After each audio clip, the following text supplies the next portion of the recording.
Hello everyone. Sorry for starting a bit later. As I've said on the post announcing the stream, time today is a bit shorter, so we have to start a bit later. We'll probably still go until we usually go, just like here 9 p.m. and such, 10 more or less. But yeah, apologies for starting later.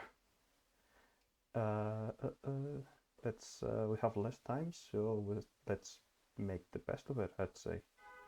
Let me get the thingies here. Yeah, probably that was 47. Totally forgot about that. I can bus get it all up. That should be good. Okay. And now we can just remove starting on screen. And yeah, there we go. Gonna be putting a line. And we'll continue from this. Alright. So, last stream we stopped trying to remember if we stopped at anything specifically important. So we have the Covenant for Torius. And we drained the lake. But I don't think we did anything much more than that. We just advanced a bit. I think I got killed by some dark wraiths. That's the last thing I remember. I don't think we did an attempt at the Four Kings yet. So today we're gonna be beelining for them. How much humanities do we have? Oh, we have more than 30. That's good, actually. Okay, so we have an easy access to the Isolith shortcut later. Yeah, one thing we need to also remember is that we still need some Titanite chunks. So our axe is level what? Level 3, so we need 3 chunks basically. We have the slab already. I think we can take the Four Kings with a level 3, maybe 4 lightning. Our main thing for the Four Kings is gonna be the combustion and great combustion. That's the main thing. Oh yeah, the train city cars. We gotta use this to go.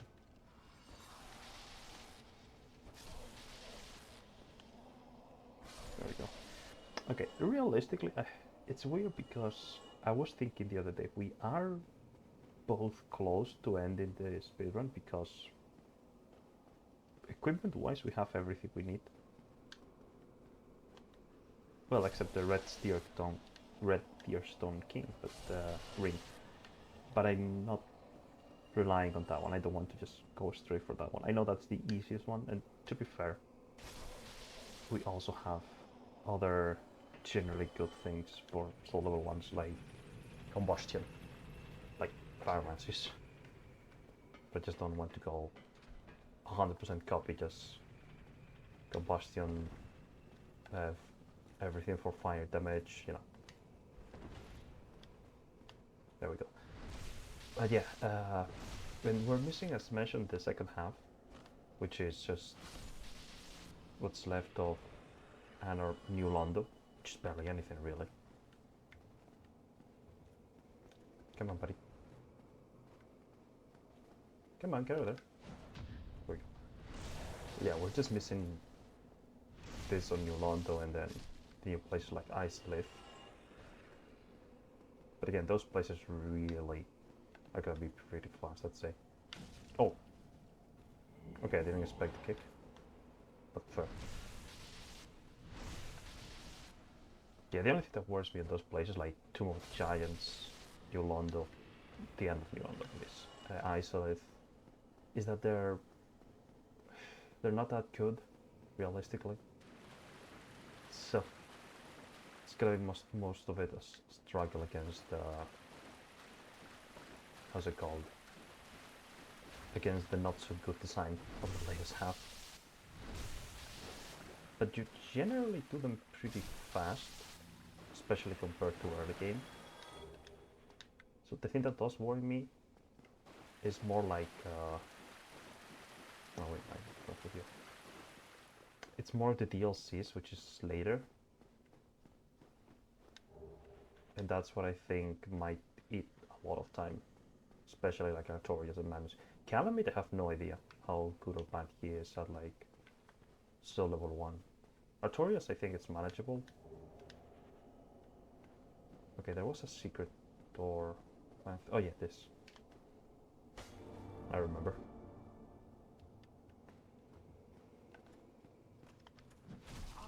Okay, that's bad.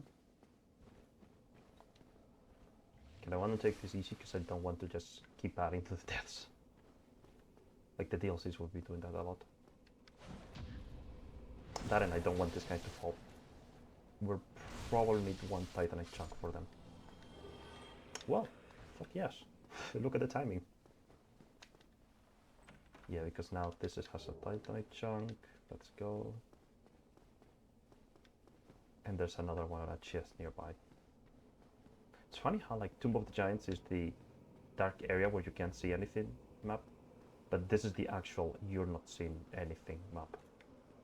Like, good luck knowing that there was a dark grave there. Or this fuckers as well.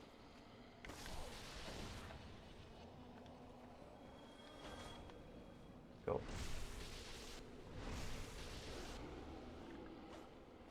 Careful with that. Let the ghost come here. Never know how much range those guys have even. But I don't trust them. I'm pretty sure there's a second dark rig here.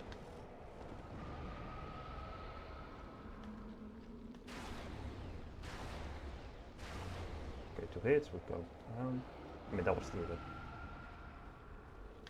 These things are so weird, like, they don't respawn. And they have, like, I think one of the most unique status effects, which is like reducing your Estus healing. Like, some enemies can cancel it with like Lloyd talismans, I think in Dark Souls 3. But this is like the only enemy that like reduces it. Okay, that's it, Titanite chunk. Now we can go straight for the 4 kings. I'd say let's give it an attempt. And if it doesn't work, okay, we have that. Let's do ye all reliable. Full Havel, multi roll. Okay, we do 5 roll, but this should be enough. Yep. Let's go. This is ridiculous. This is fucking ridiculous. Okay. Sure. That always kills me like once or twice. Okay, let's just...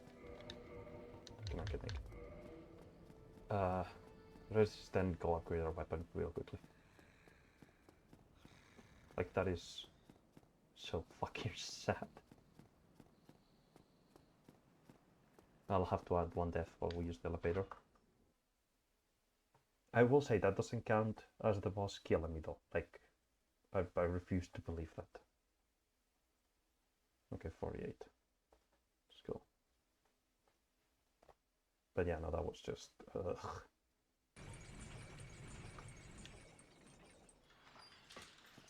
I'm thinking we will still probably have to grab a Princess Dusk crown just for the bonus, especially again for DLC. And I don't think there's anything that resists fire specifically. I know Artorias has resistance to everything magic related, like fire, lightning and everything. So having a physical weapon might not be the worst idea. But I think like a plus 15 or plus 5 lightning axe should be good enough. Yeah, I think so. Oh wait, no, I need to... Yeah. That should be good enough, right? Hopefully it is. Yep, reinforce... Lightning axe. Yep. Let's go. Another option could be the hand axe to get this one to like last 15 physical. So again, like, because I think Artorias is the only enemy in the game. Let's just teleport the Fire Legion. I could have just teleported. I forgot we had that. For a while. Here I was being the one that said, let's make the best of the time we have for this. Like, I do think against the 4 kings, like 10 Estos should be enough. Let me try something first though. Like if I get full Havel without the ring, okay, yeah. We will need the ring, 100%.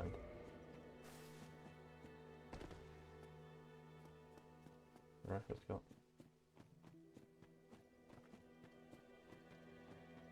Also, didn't we even grab the very large ember? I think we did. We also have the doll, so we have to remember to go to Regamus. I should have been making like a checklist as well for the bosses defeated. Like, I will do that for Dark Souls 2, because they're more like... It's not as linear. Like, people like to say like Dark Souls 1 is not linear. And other games like Dark Souls... Well, Dark Souls 3 is very much linear. But Dark Souls 1, I think it is fairly linear. In like, it's hard to miss a boss. There's like 2 or 3. Like, you can miss Windolin, which is easy to miss, yeah. And you can miss like... What's it called? The painting one, Priscilla. Right. Those 2, yeah, you can miss them. And they're fairly easy to miss. I'd agree there. And then DLC you can miss Calamite. But anything else, I think it's hard to even miss a boss. Like even the Butterfly, which is not even mandatory. Like a lot of like non-mandatory bosses. Okay, for people that don't know, as well, that think like this is a very long way to the 4 kings. This is like a shortcut. Doing this, you avoid the room full of ghosts. And there's a little jump here you can do. I found out only recently this actually, so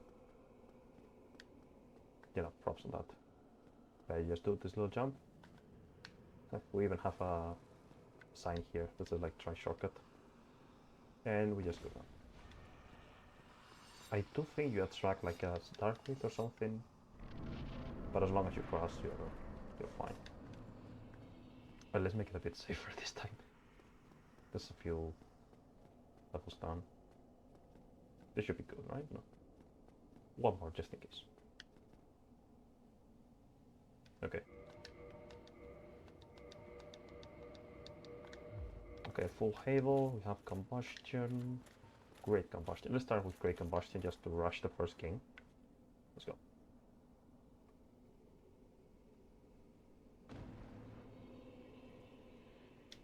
I will say like this is the as the introduction for the business school as well, like not saying anything anywhere. Yeah, let's go. As long as they don't start with the flying slash, we're fine.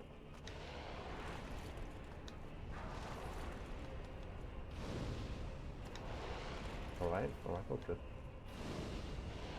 See, the reason for full Havel is like the kings do very little damage if you're like right next to them. So full Havel is just like so I can tank it and rush the kings. And also heal with the poise. Like even if we fast roll, that doesn't really even matter. So that's the first king. Let's go for the second. We're good, we're good. Okay, combustion over. Now we need to use regular. Still does a good amount of damage, so we just have to look out for the grab mainly. They start charging it, we heal, and then we just tank the grab. Okay, we're missing combustions, which is not good. Okay, another king defeated. We're good, we're good. But I think combustion is gonna run out on the next king. If he spawns... Okay, this means we're very good on time. Okay, he's gonna do the slash. This is annoying, so we can try and do this. It's not the best solution, but you know. Again, our objective, get the... Oh! Fuck. We were doing well. We were doing very well. But yeah, now they got me there. See, that difference in damage is what I... Let's add one dead foot for kings. Oh, we're here. We need to warp to the fire link and then rest then. That difference in damage is what I mean of like... They do different damage if you're up close and ranged. For some reason they did full damage, which at that point I was pretty much dead, so... This is also one of the reasons I didn't equip the Favor and Protection ring yet, because we need the Halo ring. I think with Favor and Protection we can't roll, and even if it's a fat roll, rolling can let us avoid like one hit or the explosion if they do it. So the main thing is that we needed two rings, and I don't want to use and then lose the Favor and Protection. Later we might equip it for the DLC, depending on the boss. I'm thinking Manus or Pretorius for the extra stamina. But right now for this we need two rings. And then even later we'll need like more slots for rings with the fire walking ring that the centipedes gives us. But yeah, no, that's the main reason. We can, and we probably will, just in case, get a second Favor and Protection ring, which requires us to be like an invasion in... Holy shit, that's a vagrant. We saw one the other day. How am I seeing so many vagrants? I mean, sure, it's free humanity.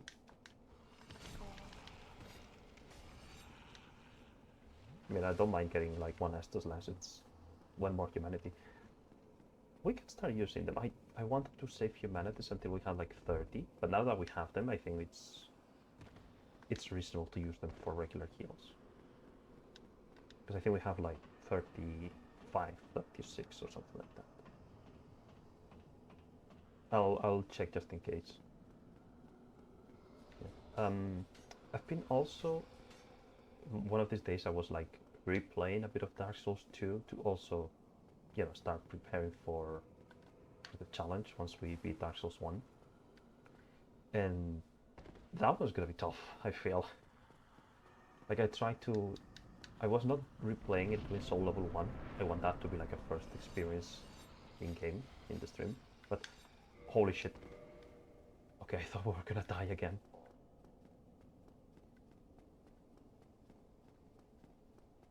I gotta focus more, man.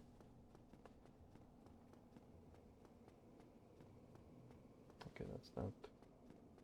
Does this say anything? Need a drink, huh? Fair enough. Okay, let's go again. Able. Let me check again how much humanity do we have. We have 22. And this is like 12. Yeah, we're good. Actually, I could even use one. Just to save on the Estus. Alright, let's go. This time we'll have to be careful. Like, main thing is approaching the four kings directly. In light. Someone's doing this naked, that's wild. Okay, where's he? There she is. There is.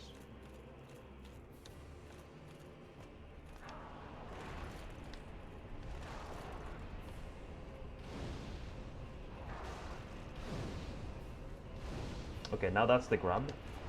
This one, yeah, it's very hard to dodge with a fat roll, but it shouldn't kill us. What's interesting is that one steals humanity. Like, that's a rare one. Now we can heal and tank. Yep. Like, it's like the Dark Raid's humanity stealing attack. It's cool that they have them thematically, but it's kind of useless on a boss, really. Oh, he's running away. Okay, I'm gonna do this. Oh, this is gonna be full damage. See, like, full damage, half HP.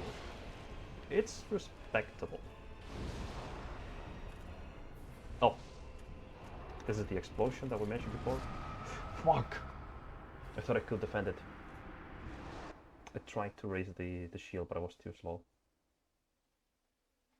This one was a worse run, like full on. This is our 50th death. Yay. Let's do this to just walk faster. But yeah, you can see, you can do this like just regular armor dodging attacks. But I feel like their hitboxes are just a bit too weird to trust reliably that you can dodge them. Like some attacks you just, it's weird. And again, I think especially if you're not like on constant attack mode, that's when they start like surrounding you more. Like you could tell like this second king spawned faster than before. Well, it didn't spawn faster. It's more like we took too long to kill the first one because he did the grab. Like one grab, which we have to kill, of course. And then that's it. The second king just will spawn, will kill the first one, and then the second one will do some attacks. So then we have to get to the second one, and then the third one spawns. You see the thing, right? Oh, so that's what I think, like the mentality of just non-stop hit them, hit them, hit them works better, especially because again we don't have the damage for a third fight. Like if 3 kings spawned, I think we're done. Because yes, the king we have right next will be doing less damage, even if he hits us. But then any other of the other kings will just be doing full damage because they're hitting us from afar. There's one thing also I will say that I love the looks of the. I mean, they're swords, but I kind of feel they're more like machetes that they have. I love the look of it, and it's a shame that you don't get like any soul to be able to get them. Like I think the only soul you get is like the key item that you have to turn into, that you have to put into the Lord Vessel. Which is kind of what I like think. The great souls would be cool if you could like. Okay, this is a good drop. Turn into something, you know, like Nidos, you could turn into like a necromancy, like a miracle that summons skeletons. I don't know. The Bed of Chaos could be like a cool pyromancy. Sieve could be like a sorcery or something. I don't know. Okay. Let's go. Okay, he's doing the dash. Just block it. Now he's doing the explosion. Just block it just in case. Okay, not the best RNG so far. Mostly because it needs time. I need to grab. Yeah. Shit. Yeah, that big sook.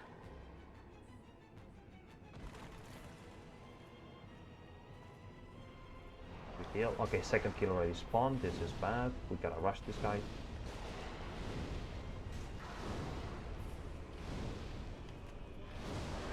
Okay, rushed. Heal. Where is he?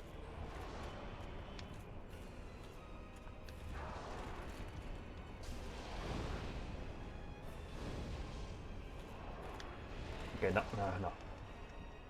Again, you're not you're barely dodging that one. This has so much grab. I think you can run from it, but I don't know. Okay, we're here. We have time. Now we go back to fully. We need to rush this guys. We're behind time right now.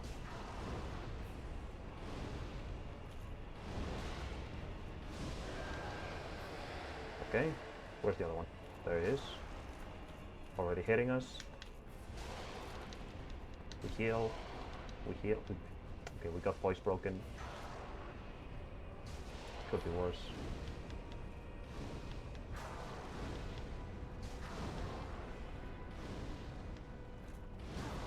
Let's heal.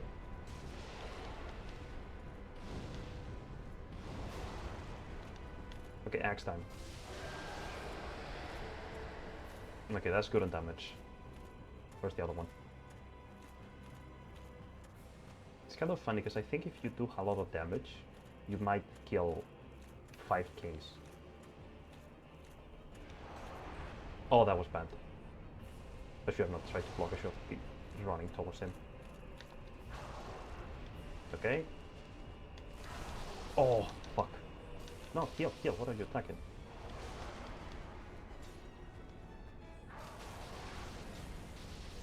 Okay, we really don't need them to do any, like, annoying moves, and then we might actually have them. And we got him. Okay. If you did a growler and explosion, we would have been dead at that point. So we had a rough start, but yeah, no, that last king RNG was very good. Bequeath Lord Soul. Let's go. And humanity. I don't think we had any souls for this to collect again. No, we didn't. Okay. Gate appears here because we didn't put the Lord Vessel yet, so we can join the Dark Wraiths. I'm just gonna talk to them for those that never saw it, but I think we're not gonna be talking to them actually. I think I'm gonna link the fire in this playthrough. There's two endings in this game for those that don't know, which is linking the fire or just living and being like Lord of Darkness. And I think I'm gonna be trying to make them connected. Like I'm gonna link the fire in one, then in two I'm gonna leave. There's an option to just leave, but it's not like you become Lord of Darkness, you just leave. And then in Dark Souls 3 we're probably gonna turn the fire off, like extinguish the flame, which to me feels like the most canonically Dark Souls way, like choosing and then links the fire, because I mean otherwise the other Dark Souls wouldn't happen. Dark Souls 2, the Bearer of the Curse just leaves, and then Dark Souls 3 you end the war basically.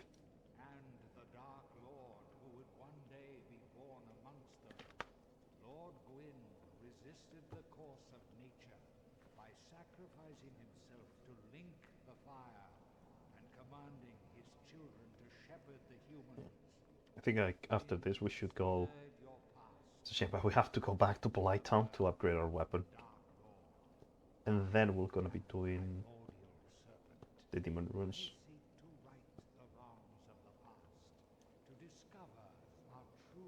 But yeah, I didn't put on the Lord Vessel just in case I needed to join the Dark Wraiths, because by joining the Dark Wraiths you get the Dark Hand, which is an item. I mean, I could still. No, wait, no. Well, you can do whatever end you prefer, even if you're part of Dark Wraiths.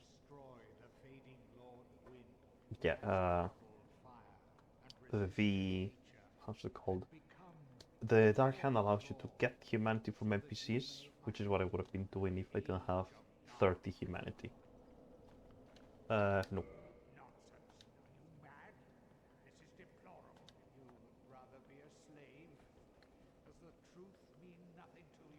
Yeah, yeah, yeah, yeah. Impossible, unthinkable. Oh, enough with you. Farewell, pitiful. I shall return to the earth. What I didn't know is that if you said no, he just leaves. One option is just you can just like walk away, you know. Okay, so let's go to the. First of all, let's just deposit the Lord Vessel, because a lot of times I forget to deposit it, and that means like the gates in like Lost Isolith and these other places remain locked. Yeah, let's get what we had before. It's gonna be cute that it's anti-fire. And now we don't need the Covenant, we'll just get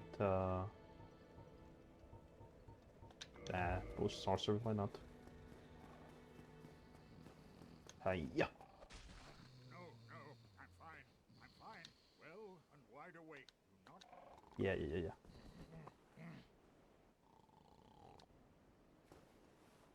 Come on, buddy. Gotta give you the all this. Heavens, after 1,000 years. Oh yeah, now he does his noises.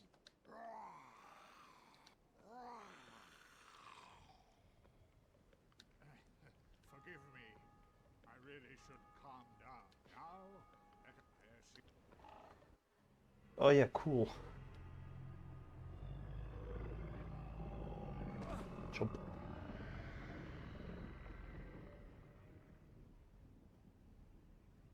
Still so funny that Kathy does the same. Like this one being framed with the one Kathy, like they both do the same thing. They just eat you.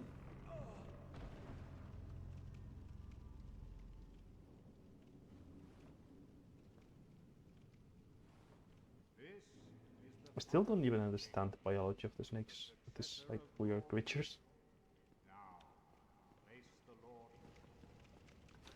Complete little vessel.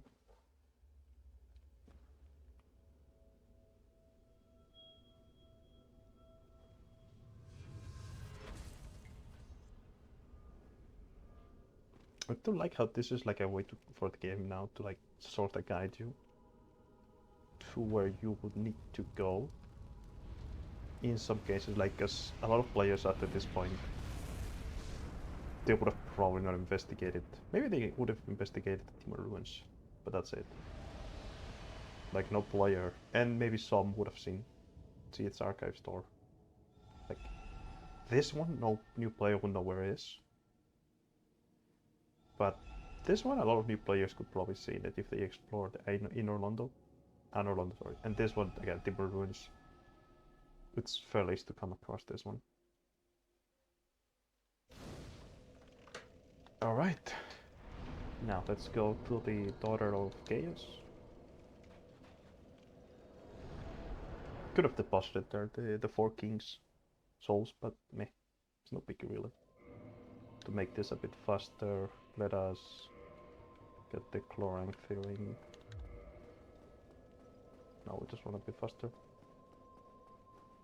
Okay, I think to offer the humanity to the Servants of Chaos, you need to have it active, I'm pretty sure. So in any case, I'll just activate it after we come back. Right now, we're gonna be going for Quelana to just upgrade the Pyromancy hand, which is +3. We probably have enough souls for +4.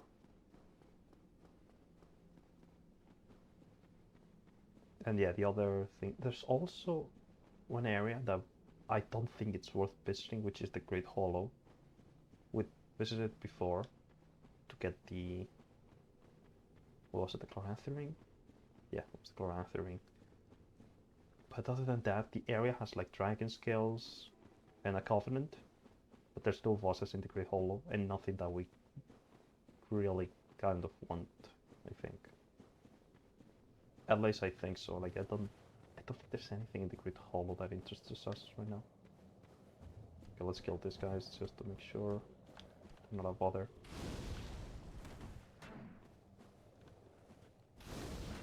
Oh, he swings it twice.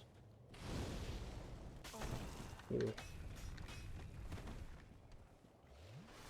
It's kind of funny because like in a regular run, you come back here, you basically melt these guys, or you take 4 hits from them and you're fine. But because we're level 1, like every time we come here, it's just like they're still stagers. It's kind of like the reverse effect of like advancing in an RPG.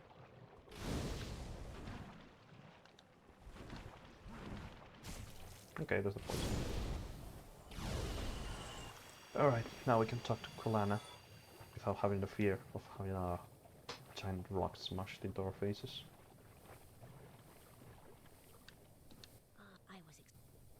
No, modify. +4, 40k, Jesus Christ, okay. Let's get Great Fireball. Yeah. Okay, 40k, we'll probably need another Great Soul. Yes. Yeah, we'll probably need like... Oh, this is the... I thought it was the Tower of Chaos. And I clicked leave. Time efficient. Tower of Chaos. Yeah, I'm thinking journey... No, we're already at the Covenant.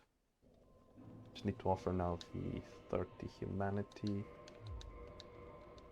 Let's just do 12.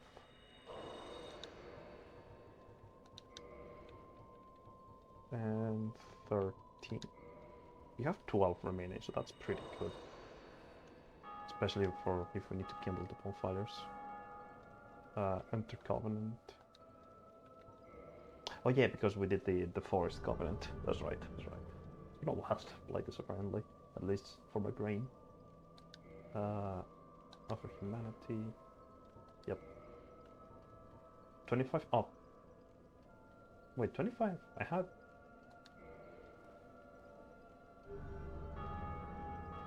Okay, we just use another 5. I thought I don't know. Okay, leave. Okay, we just need 5 more. I guess I didn't use the number enough. I thought I used 13. Oh wait, 12 and 13 is not 30, it's 25. Jesus Christ, my brain is mush. There we go, last 5 humanities.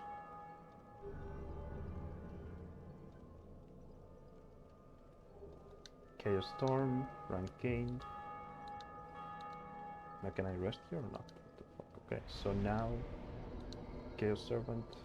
Okay, you can't check the level here. I remember playing a mod that let you check that. Oh, you don't have anything new, right? No. Servant roster, no. Not checking it ever, any of those items, honestly.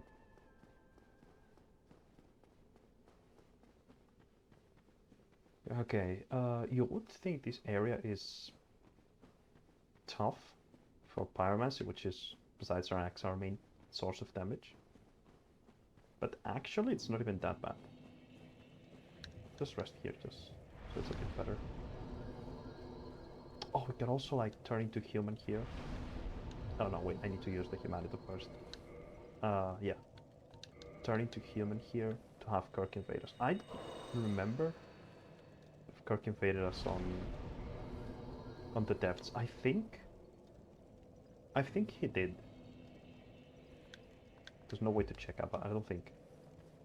Well, I think he drops his sword if he invades you in the depths. I can't remember. I know you need to kill him 3 times, so he drops his items. It's not like we can even use them, I just would like to collect them, if we can. And at this point we have the humanity to just use it freely, basically, I think. But yeah, you would think this is like a tough area for pyromancy, but it's really not. Oh yeah, also over there it's the Chaos Ember, which allows you to get weapons for chaos damage, which is like fire damage, but its damage doesn't scale with your statuses, it scales with your humanity at max 10, which is nice, but I don't think we need that, honestly. Because keeping 10 humanity, again, die and lose humanity. Oh, shit. There we go. I thought he dropped the machete. Okay, Kirk should invade around here. A bit more down, I think.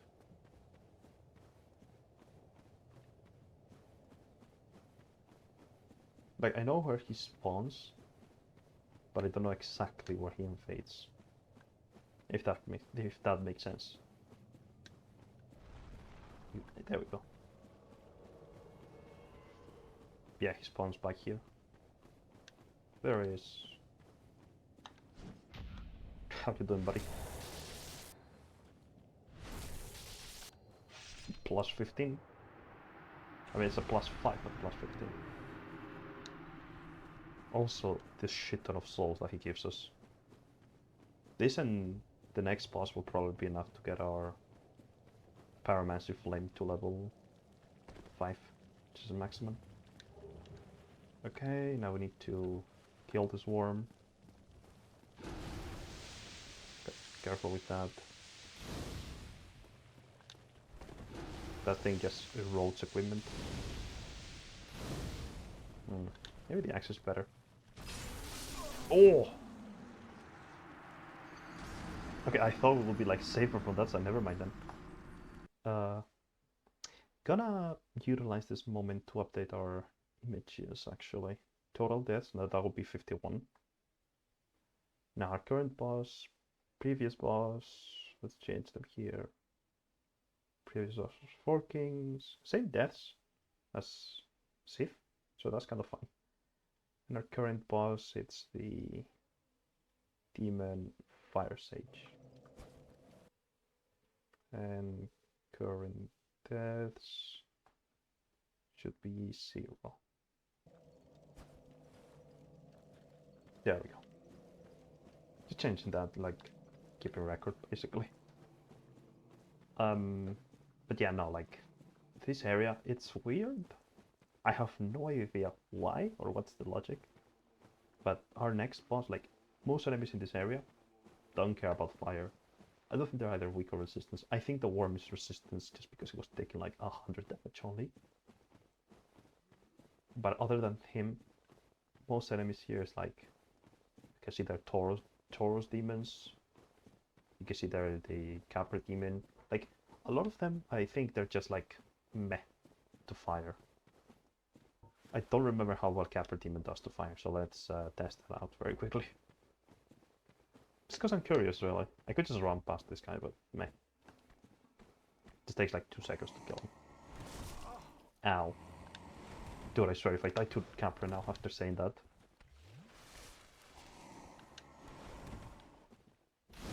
Yeah, the damage, nah. This dude does not resist fire. Random kick, okay. But yeah, for some reason, I don't know why, but our next boss, the Demon Fire Sage, is weak to fire. Or at the minimum, he's not resistant to it. And I don't know why. Our next boss after that one, the Centipede Demon, he is resistant to fire. So that one's fair, you know, fair enough. And then the one after Bed of Chaos, it's like, doesn't really matter if he resists fire or not. Okay, I'm gonna be careful. And only attacking like covers. And now we walk away. Yeah, there's no need to rush. There we go. It's very easy to miss the spawn fire, so I'd rather have it just for possible Demon Fire Sage sillies. Now, okay, now that we're going for our next boss, let's talk about it. Oh yeah, you can also see the Centipede Demon here. You can't do anything about him. I heard a theory the other day that I kind of liked a lot. It's like the Centipede Demon has the ring that makes you like almost take no damage from walking on lava. Now that ring belonged originally to Ceaseless Discharge, but he dropped it. And lore-wise, the Centipede Demon was born from that. And I heard a very small lore thingy that was like the Centipede Demon is like the hand that Ceaseless is missing, just because it has, you know, fingers, it's long. So that like the hand became like a centipede. I kind of like that a lot. Oh shit, oh shit, oh shit, oh shit, oh shit. I think the Taurus stops chasing here, but yeah, they don't chase you here. But yeah, this boss, this is just a recolor of the Stray Demon. So I think it should be the same, like just play it careful. Okay, I thought the flames breaking was us, like dying.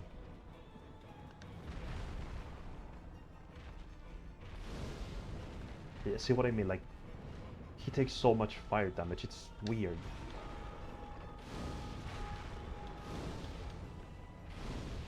Like, I don't get why. Mind you, this is without any, like, damage boosting equipment for our flames, like the ring. Like, we have the Chloranthy ring, I think.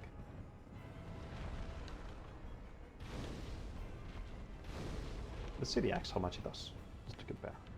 The axe right now is maximum, so oh shit. But yeah, this is like, Stray Demon was already a recolor of like the Asylum Demon. But Asylum at least, I mean, Stray Demon had at least like new moves. Like explosions. This guy has like the same moves as Stray Demon. So yeah, that's what I said, like janky this part. I think we can rush him. Yeah, we could rush him. He does give a very good catalyst if you're doing spells.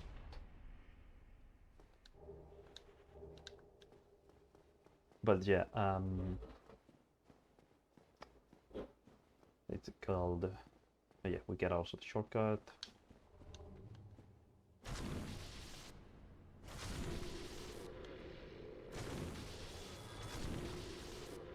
Come on, let me through. Going down, it's the other boss, but I want to get the shortcut first. And then go on Qualana to get the +5 fire hand. But yeah, no, like that's what I said, like jank. This second half of the game, it's common knowledge at this point. But it was fairly rushed by the developers. Like deadlines were like closing in, and they basically had to cut corners and do these parts a bit faster, basically. So that's why a lot of, well, that's why it's like this. Demon Ruins, I think it's fine, like the red thingy. A lot of people say they think like having all those like Taurus demons just then there was bad. And yeah, it would have been cool if they had more of the ruins part instead of being like a big plain red and then having just a bunch of demons. But I don't think that part is that bad. And then there's Lost Isolith, which half of Lost Isolith is just a big red lake. Just lava lake. That's it. That's all it is. With like a bajillion enemies that they just ignore you unless you go close to them. And then there's like the quote-unquote ruins part, which is again another like set piece of the size of the demon ruins. It's, I think out of all the 4 post Anor Londo areas, it's probably the worst.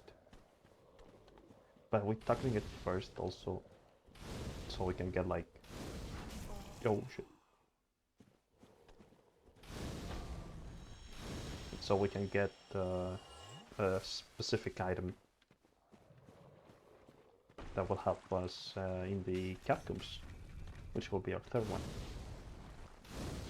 And our reason to do Catacombs 3rd is because there's an item in the Catacombs that will help us with the Duke's Archives, which will be our last.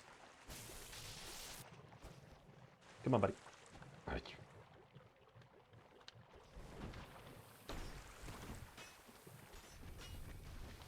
Yeah, fuck it.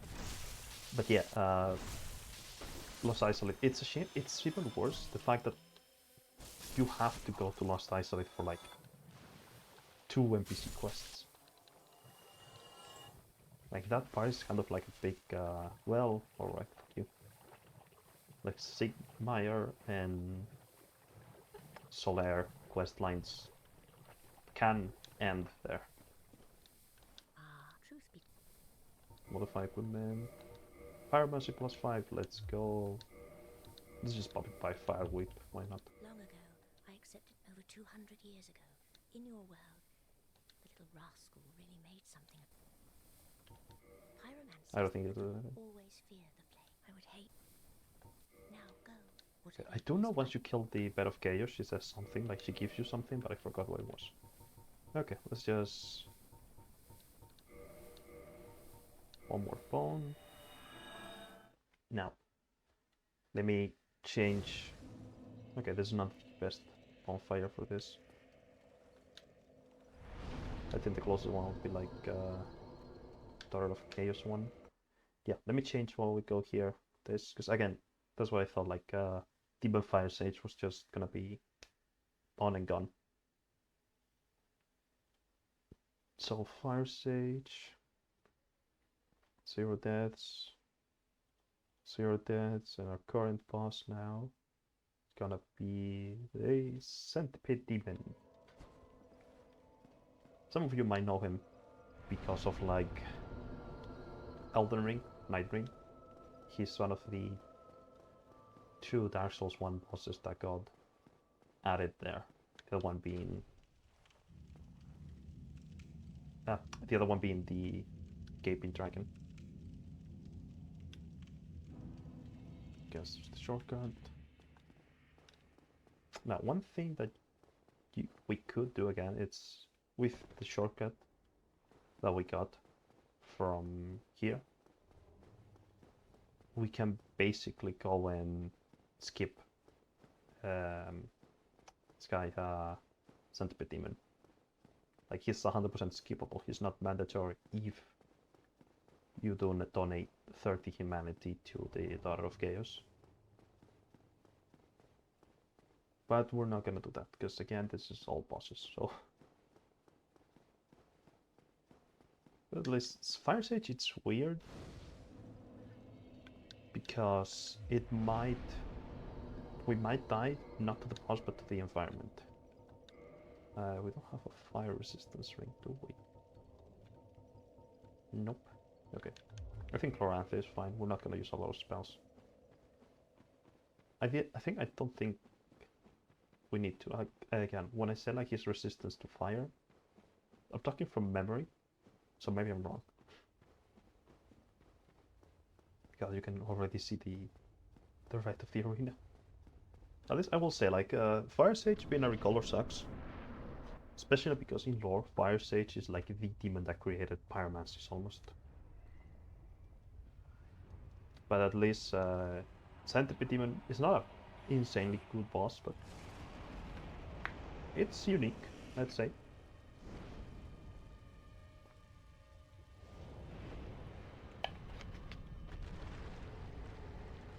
Okay, I'll say his design is cool.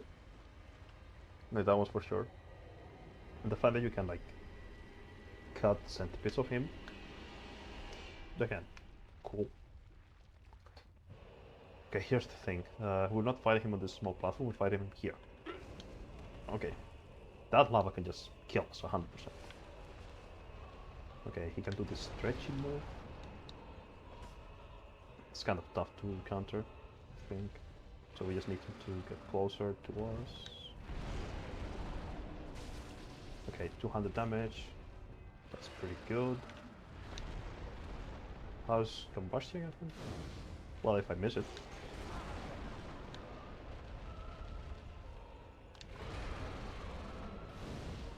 If I miss it again. Oh yeah, this jump he does. Shit! I rolled into the lava. Okay, well. It still is a death for current boss, so a death is a death. I should have not been trying to focus so much on hitting him with combustion. Yeah. That's the main thing of the boss. Because of our low HP, we basically land 1 second in lava and we're dead.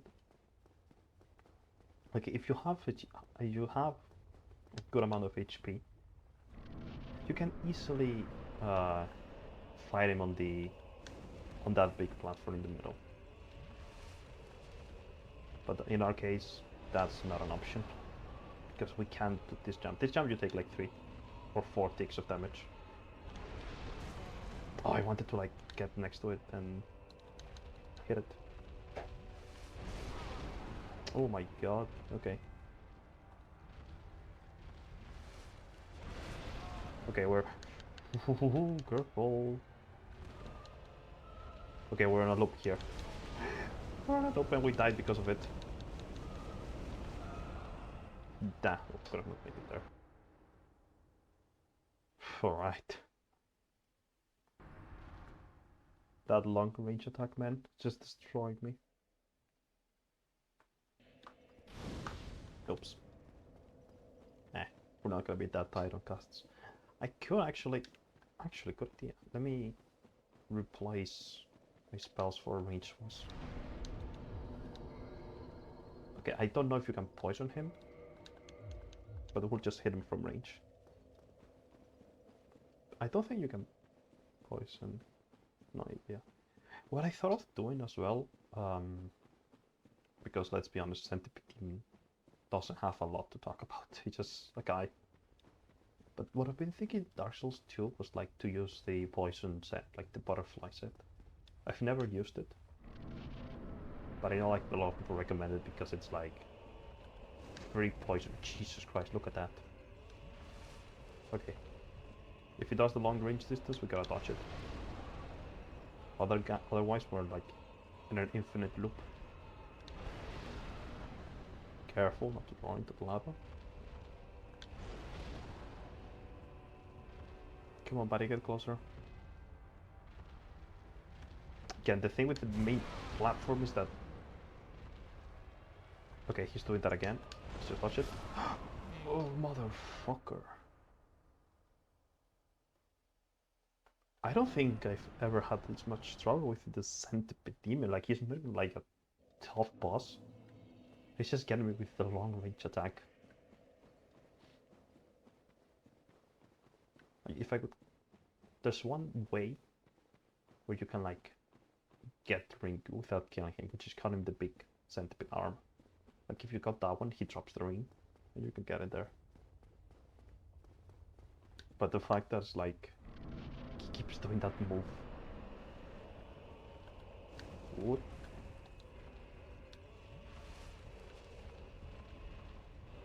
Like, come on, dude.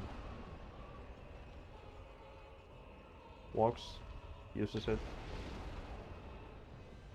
Come on, buddy.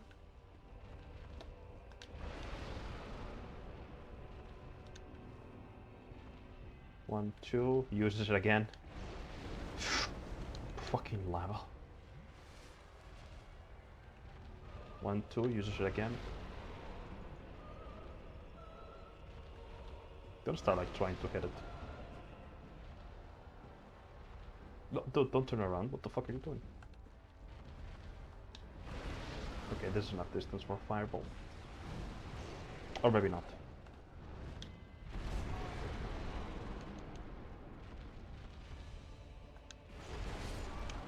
Oof. Rolled into the wall.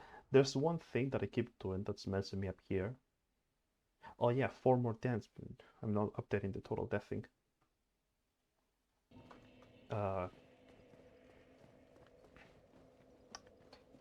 So the thing that I'm forgetting to do is like, if you roll, as we all know, rolling has iframes, yada yada. I think that if you roll into a wall like this, your iframes end faster. So what I'm doing is like I'm rolling, because my only options are rolling into the wall or into the lava. Ugh. Jesus Christ, this is dark, man. Okay, just gonna do that. I really wish I could just fight him normally, man. Like, it's not even... It's kind of funny how in like neither you basically clown this guy, but here it's like, yeah, it's actually tough. Oh my god. Okay.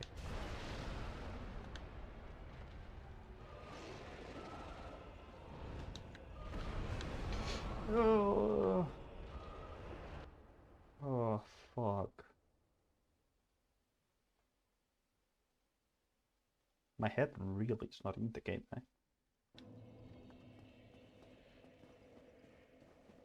So it's kind of funny how like the boss that I have killed me the most so far, Demon Ruin bosses, like Scissors Discharged, I think he has like a 6 kills. And now this guy has like 5. Jesus. Only because Skip's just far away from me. Like if he ends up on the platform, ugh, I think we can take him easily. The problem is this range attack. It's like as long as he does that, there's no way to like get him into us.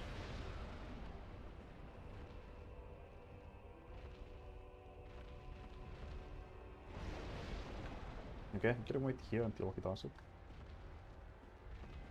Okay, come on.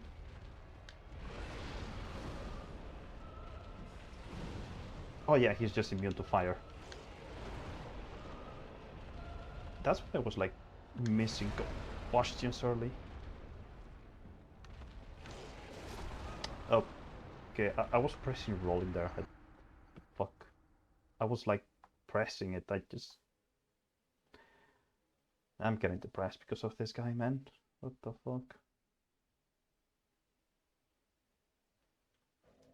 Alright. But yeah, no. So I was right. I was remembering right. He just doesn't care about fire. Like, it's not even resistance. He's immune to it. Well, it makes sense. This guy was born from a ring that makes you resistant to fire.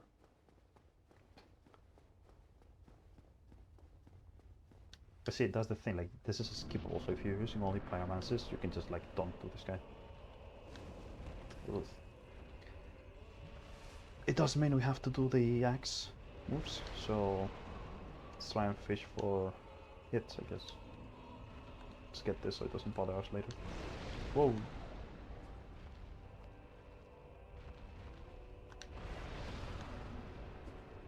But that he retrieves the arm so fast. Okay, this is it.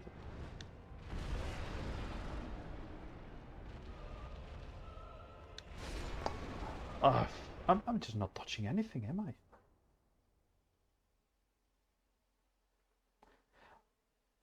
It's like my brain is unable to just press dodge on his moves. Yeah, I'm fast rolling. I don't know what the fuck. Maybe I need like another ring. Let's try this one so it maybe doesn't like one shot, two shots.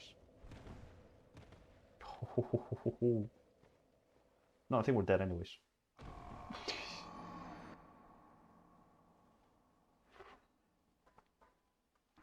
Okay, 59. That doesn't. That's not a death for the boss at least.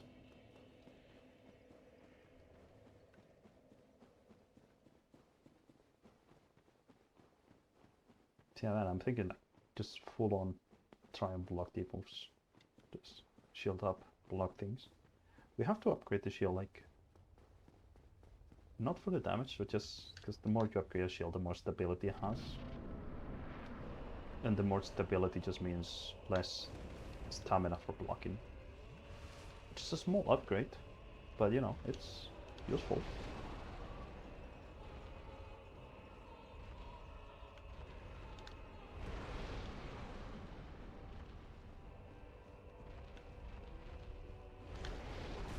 Okay, I was trying to roll into it to see if I could like hit it. Oh my god, he's gonna... yeah. Oof. Jesus, that was close. Okay, he's coming all the way around. Back here, come on.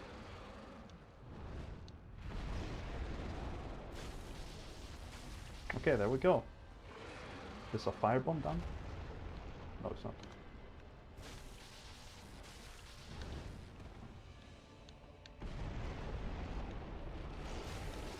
Okay, this is the firebomb, I think. Nope.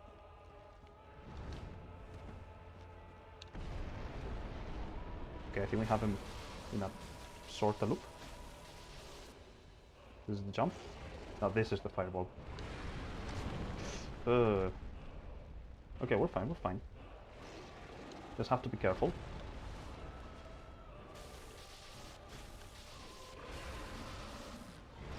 This is the jump. No, this is the fireball. Oh. Don't jump away, you're like one tap. Fireball. But we're too far. We only have black fireball. This is the jump. I don't have Estus. Come on, dude, just one hit. Oh, shit. That was 2 10s for a boss. Alright, we have the ring. Jesus Christ. Humanity and homework one. Now the way to go, we do need to go over there. But, here's the thing. That fails. Well, it doesn't fail. But like, you find Solaire and he's like depressed. So here's what we're gonna do. You can do that and just talk to Solaire and then come back here. There's no problem, but right now we're gonna go to the Daughter of Chaos bonfire. Okay, let's see.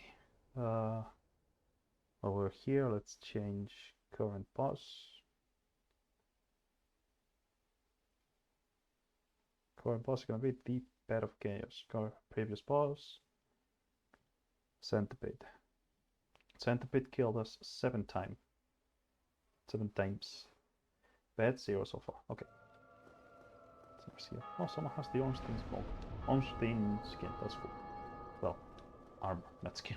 It's the brain. Okay. Oh, for this fucking thing. Glanthorn. Yeah. I'm gonna go this path because you find Solaire after beating the Centipede. But if you advance a little more, Solaire quest just ends. And he's like mind controlled by a bug, and you have to kill him. That is one of his ways to end the quest. Like, he has 2 endings.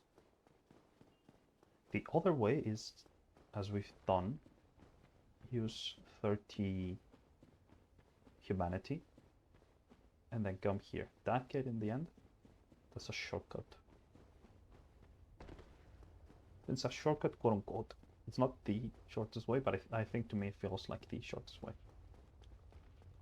Oh yeah, there's this, guys.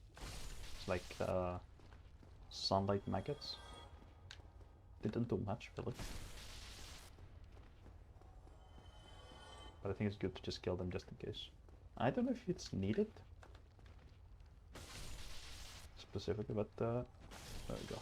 And now we touch the door. And yeah, it opens because we are Chaos Serpent. This is the bug that we have to kill. Get back here. There we go, and he drops the sunlight maggot. Now, if we don't kill him, he basically grabs Solaire and mind controls him. And then you'll have to kill Solaire. I don't think we need to kill this this crystal laser, but let's just do it. Nah, Twinkling Titanite. Nah, we didn't need to kill him. There we go. Last time, so you can see that red part is what you need to walk through with the ring that makes you resistant to fire. That's why I feel like if you just want to get over with the run, this is the best path to dodge that guy though. Zero interested on fighting that guy. I'm looking behind just because they have a range attack that they can use. I think he tried to use it. Yeah. Alright. Now let's just go through this. Don't care about them really.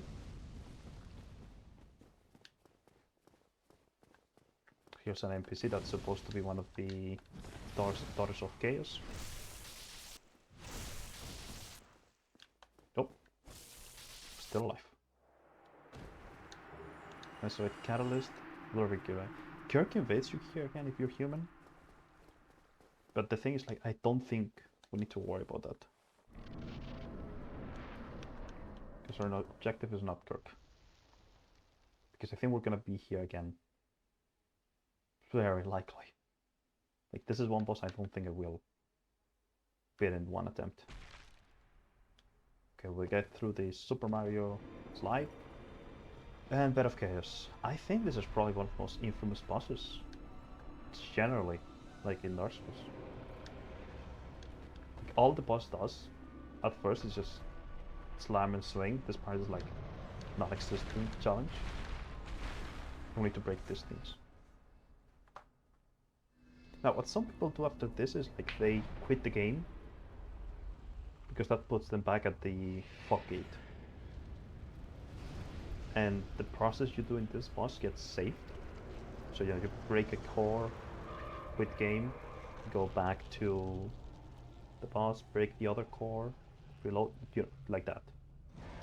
And that's fine and fair, but again, same with Tear Story. I think that's so dumb. That's like, I might.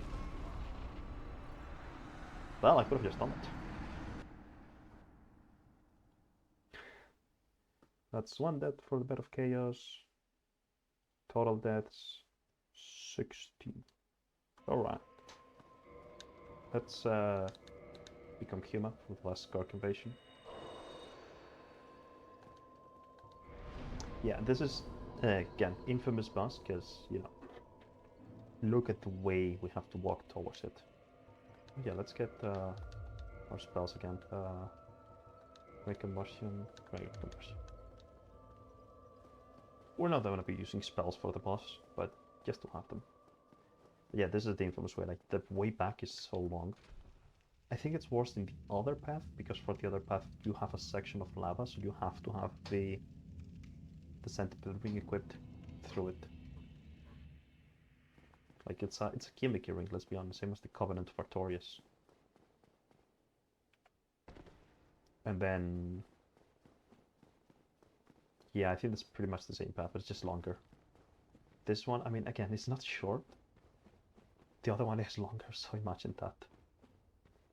The other one is, again, how you see the rest of Isle. I mentioned the other quest line, Sigmire. For that one, honestly, not in a hurry at all. Because we probably will end up dying as well in that quest. So... we'll just go through.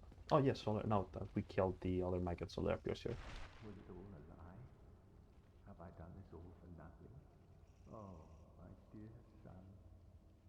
What now? What should I do? My son. My dear, dear son. I think that's all. Was it all a lie? Oh, Yeah, he repeats. Yeah, that's where his quest ends until the end game. Yeah, now that his quest ended. I think I can talk a bit of him. You, as I said before, you follow him. Well, he basically follows you more like. You find him first in the demon, the Undeadburg. You know, he's cheerful and everything. He helps you, whatever. I think he's actually the NPC that you can summon the most. Like, most bosses you can summon him for. Oh shit. Ugh. Well, at least I'm not too worried about Estes for the Bed of Chaos fight. But yeah, the find him again in Orlando, which is fine. The next time you would find him, it's in... oh shit, should be looking behind me. It's after the Centipede Demon. And there he's talking like how he's looking for his son, but he's generally sadder because he's just not finding it at all. Okay, Kirk should invade around here. Yeah, there we go. But yeah, those things, the Chaos Eaters. Weird as fuck enemies, honestly. Oh, wow. Okay, this is why I fire you, fucker.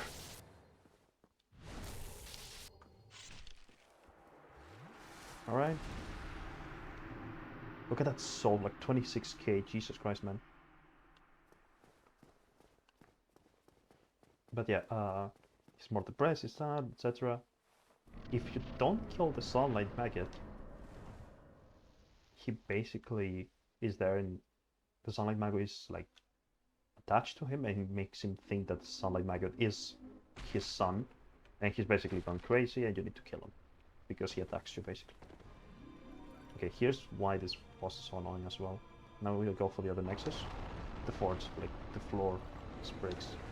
You can't keep your eyes out of the boss.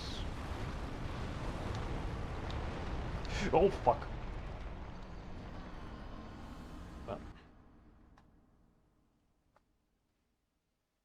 You can't keep your eyes off the boss because the boss will keep trying to sweep you to the holes. But you also have to look at for the floor, or else that happens. But yeah, Solaire basically goes depressed because he can't find his son, but then Maggot takes control of him, makes him think he's the son, attacks you, you kill him, end of the quest, very sad. I think that's also the only way to get his armor. Or early, I'm not sure. Now, if you do what we did, and go through the shortcut, kill the bug before Solaire moves from the centipede demon. You find Solaire there. The maggot that would have taken control of him, he's gone, so he's not mind controlled, so he's more depressed. And now you could say, well, so he has a sad ending no matter what you do. You either kill him while he's mind controlled, or you either let him be very depressed and sad. But the thing is, like, at the end of the game, before you fight Win, like the final boss of the game, you can summon Solaire. And what a lot of people interpreted that, and I think, now, this one could be wrong, but what a lot of people said is that Solaire has it, you know, every character, every undead is supposed to be from their own world, you know, the flow of time is convoluted, etc, etc. So in the canon ending for this game, you link the fire, and it's also canon that Solaire in his own world, because you beat Win, it's like he beat Win as well. His world, he also links the fire, basically doing what he wanted, like being as bright as the sun. So, I mean, of course, like in the grand scheme of things, Link to the Fire is not that good, but you know, we're talking like small level for the character. So for Solaire, he kind of gets the end that he wanted. Like, that's what I think, like a lot of people chucked these games like, oh, every NPC dies, every NPC has a sad ending.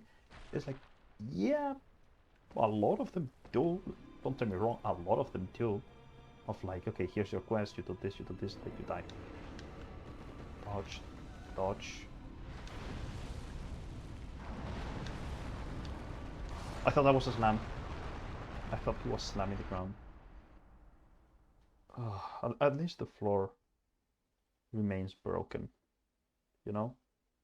So we don't have to guess which floor is gonna break again. But yeah, that's what I think, like a lot of times, a lot of NPCs do have somewhat reasonable endings. Like Dark Souls 2, a lot of NPCs and stories just end without being sad or anything, or anything. Like, I think the guilty game for like, however NPC has a bad ending, I think it might be Bloodborne. I might be fair, like I think in Bloodborne, most NPCs die on their quest, or basically go crazy and kill you. And in some very, very rare cases, they just stay around. But like in Dark Souls 1, I don't know, Solaire, I think he can have like a happy ending. Sigurd can have one, but it's kind of Sigurd, I felt, yeah, he is a tragic figure through and through. Andrew is just chilling, he's fine. The blacksmith is fine. Like a lot of like stationary NPCs are just fine. The Firelink lady is fine. Well, Winifred is an illusion by Windolin, so Windolin, if you count Windolin and the Dark Sons as a NPC more than as a boss, they can have a happy ending in the sense of like you don't kill them. Sigmayr's daughter, which we haven't seen yet, but exists, can have a, again, not a happy ending. It's complicated. We'll talk about Sigmayr once we continue their quest. What other NPCs? Well, Lautrec is an evil person, so Logan has a sad ending. Lautrec, the other pyromancer, can have a so bad ending where he goes to the swamp and becomes hollow, so that's a sad ending. But he can also have a neutral where you don't tell him about the swamp, like Quilana. And he has a neutral ending, I think. So it's like, yeah, a lot of NPCs do have a sad ending, and you know, same with Elden Ring. A lot of them have a tragic ending, but then a lot of them, like, I don't know. I think Alexander, like the jar. Like people think like, oh, he's it's a sad ending because it dies, and yeah, I mean it is sad. Fucking Jesus.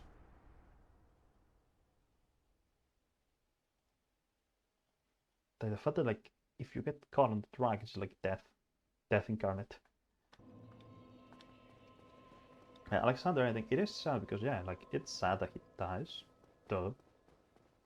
But it's not framed as a sad ending because he dies basically saying like what he wanted to be, like a warrior's death, you know. So it's like exactly a sad ending. There's also like, fuck, how shit the name? Like the teacher that was like selling the witch. Selling will have a bad ending whatever you do. But then there's the opposite. Like Jaren does not have sad. The only bad ending for Jaren is if you side with Selen because he dies. Or at the very least, I don't know if he dies or he just dies in the invasion. I never checked the castle after that. Like castle, like the red main castle. I never checked. But if you side with Selen, with Jaren, you know, he just kills Selen and has a happy ending because he's just fine. I don't know. Like it's a general thing, but it's not like always every ending is sad or bad. I think again, Bloodborne is probably the only game where like there might be like one or two NPCs that don't have a sad ending or a bad ending. Like I think. Oh shit! Lingering hitbox. How was this guy called? It's been a while since I've played Bloodborne. It's the guy that goes with you to Castle Cainhurst, and you can kill the Queen of the Biobloods. Like he kills the Queen of the Biobloods. Forgot the name.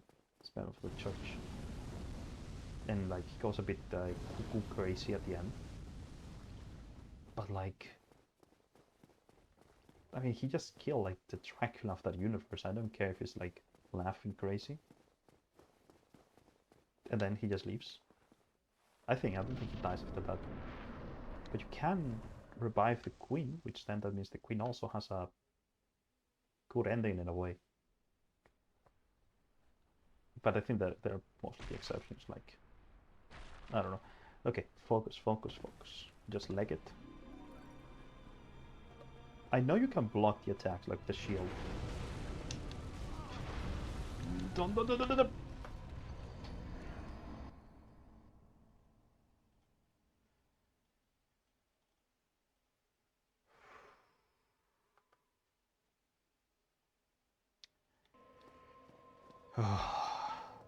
Jesus Christ.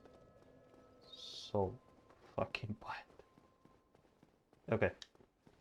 Talk a bit slower. Let me have a drink. A little sippy.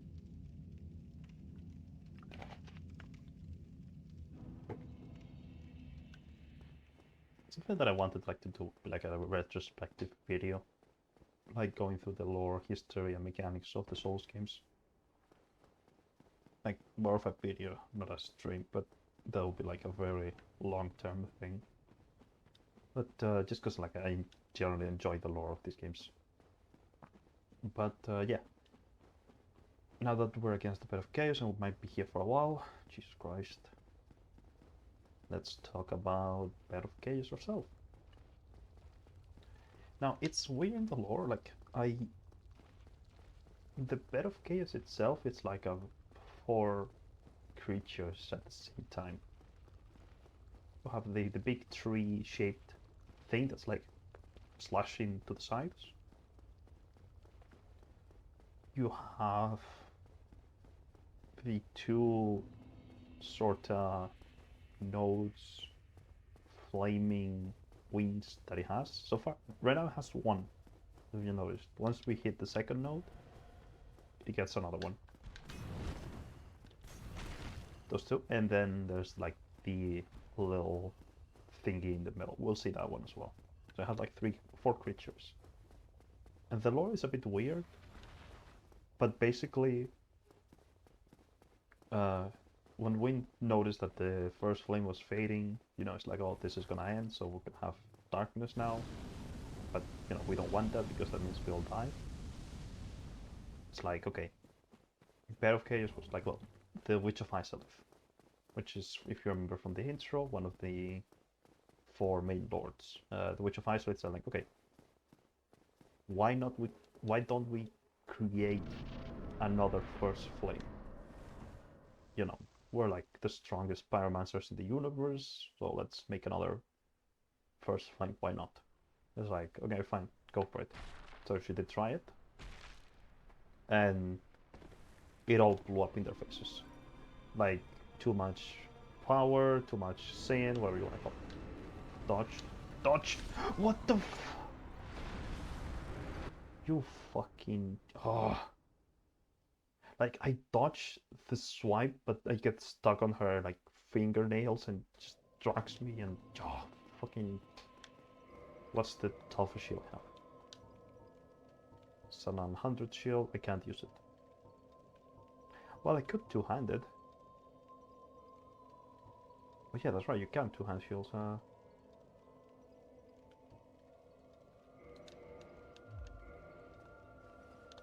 I know, we took a bit.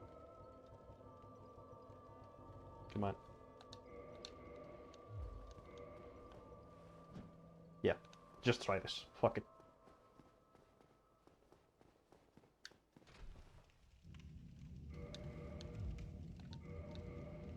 Yeah, to keep the crush shield. It's just okay. Okay, I'm still fast rolling. That's important. Yeah, so they tried to basically make another First Flame. You know, when it got out of control, bursted, everything burned, and it basically mutated, messed up with them. And from the First Flame, now lore-wise, the Witch of Isolith got mutated, transformed, melted, everything, with 2 daughters, like 2 of her daughters, into the Bed of Chaos. Like, the Bed of Chaos creature, like the tree creature, that one was created from the explosion thing, like, it's called like First Flame melting. That created the Bed of Chaos, and at the same time it basically fused with 2 of the Witch of Isolith daughters and the Witch of Isolith herself. 2 other daughters, like I think the Queen has like, the Witch has like 1, 2, 3, 4, 5, 6, 7. I think she has like 6 or 7 daughters. I think 6. 2 of them got fused in the tree with her. The other 2, which we know it's the called Fair Maiden and Quelaag, got fused with spiders, like demons. And then there's Quelana, which managed to run away unscathed. You can see her on the swamp. And then there's the one that we killed here a while ago, if you remember. That was guarding this. Actually, let me check very quickly, because the staffs they gave us. Isolith Catalyst, of the Witch of Isolith, when her daughters were still Flame Witches, before they went on gold for the Chaos Flame. Yeah, and then the Demon Catalyst. Yeah, the Demon of Fireside was the first demon. The last Master of the Region of Fireside, before the Witch of Isolith was engulfed. Yeah, so that's the main thing. Once the Bed of Chaos was created, 2 of the daughters got away, ran away, they're fine. One of them stayed in front of the Bed of Chaos as a sort of like guardian. And two of them, the daughters, got engulfed in the tree. Okay, let's go. We're blocking this time, just in case. You fuck!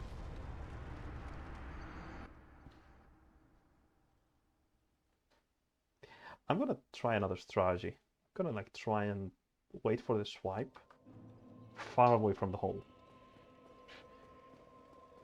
And then run after does the swipe. Because Jesus Christ. I mean, I don't mind it that much because I'm just lore dumping, which is fine for me. But yeah, I don't want to be here for like the entire day. We've been here for a while already. Oh yeah, Jesus Christ, it's 8:30, probably. My god. Yeah. And then from the bed of chaos, demons start to like spawning.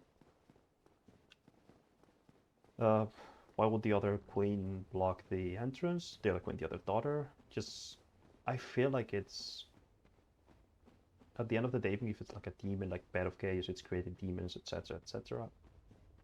It's also the remains of like two of her sisters and her mother, which is like, I mean, I could understand that, not wanting anyone to kill it. And also, of course, like anyone that tries to kill it is probably not doing it for like a noble reason. Well, yeah, that's basically the origin of the witch. Well, the origin of the bed of chaos. It's at the same time like remains of the witch of Isolith, but not fully. I don't think there's a lot of lore explaining that part. At least I don't think so. Like in the intro, they now mention it, and I think a couple of pyromancies and items say so. Oh yeah, there's another daughter of the witch of Isolith, which is like I totally forgot it. It's the one that were wearing the clothes. These clothes were in front of an altar in the Ceaseless Discharge boss fight, which belonged to another sister. So the witch had like 7 daughters. And yeah, it basically died. I don't think it's never said how or why she died. Maybe the Chaos Flame just killed her. Like mutated Solomon and just killed her. I don't think it's specified. Yeah, she died. The Ceaseless is watching over it. Because the Ceaseless Discharge, before this whole thing, it's also like, it's a brother of the Witch of Isolith daughters. Like, it's also a son of her. But he basically was like that. Like, no Chaos Flame changed him. He was mutated. I could actually go the very, very far left, actually.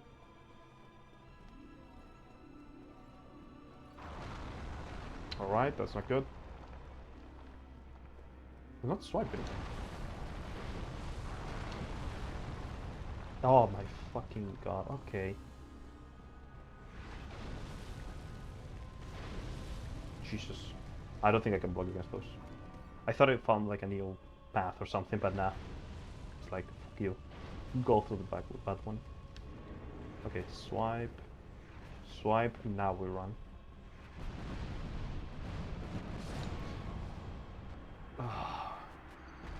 Waited too much.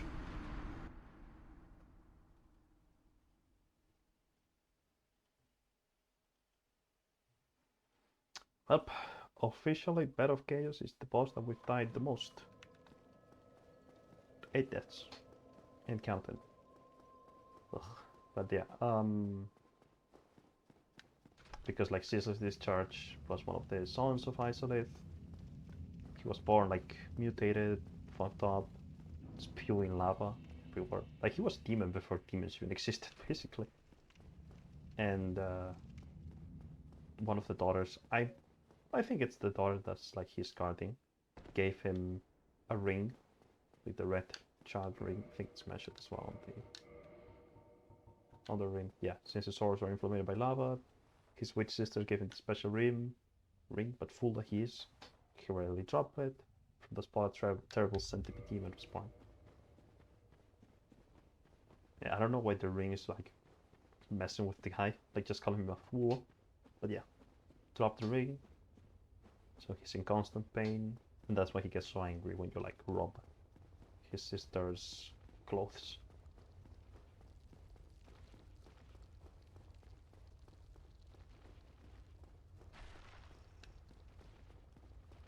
It's kind of funny how like Isolith, I think out of the 4, Isolith, you can tell it's the most rushed, but it's probably got the most lore. Like New Londo has less, Catacombs has less, and Seed's Archives. I think around that level actually. I think those two, because Seath lore is not even on the archives. Most of Seath's lore is like around the world.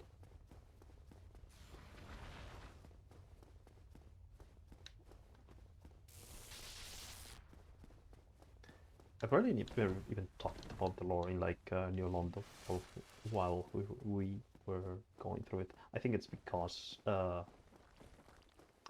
we just zoomed past so fast that I wasn't much about it. But yeah, I mean, to be fair, it's very short. Like just the Emperor that we saw at the end of the Abyss just basically convinced the Four Kings to start using Life Drain to get humanity, get souls, and they ended up like becoming those things, and some of their people becoming Dark Wraiths. So they basically were like, okay, yeah, we're flooding New London. That's why it's basically flooded. All right, let's go.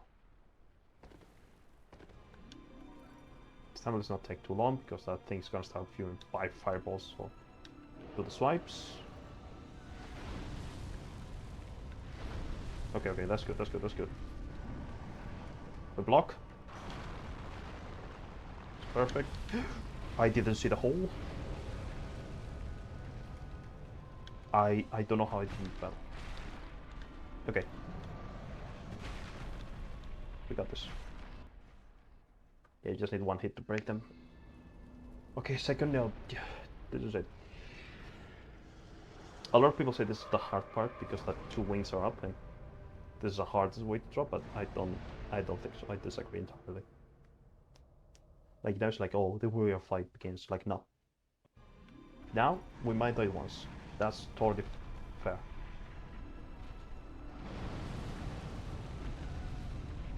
Let's wait here. Okay.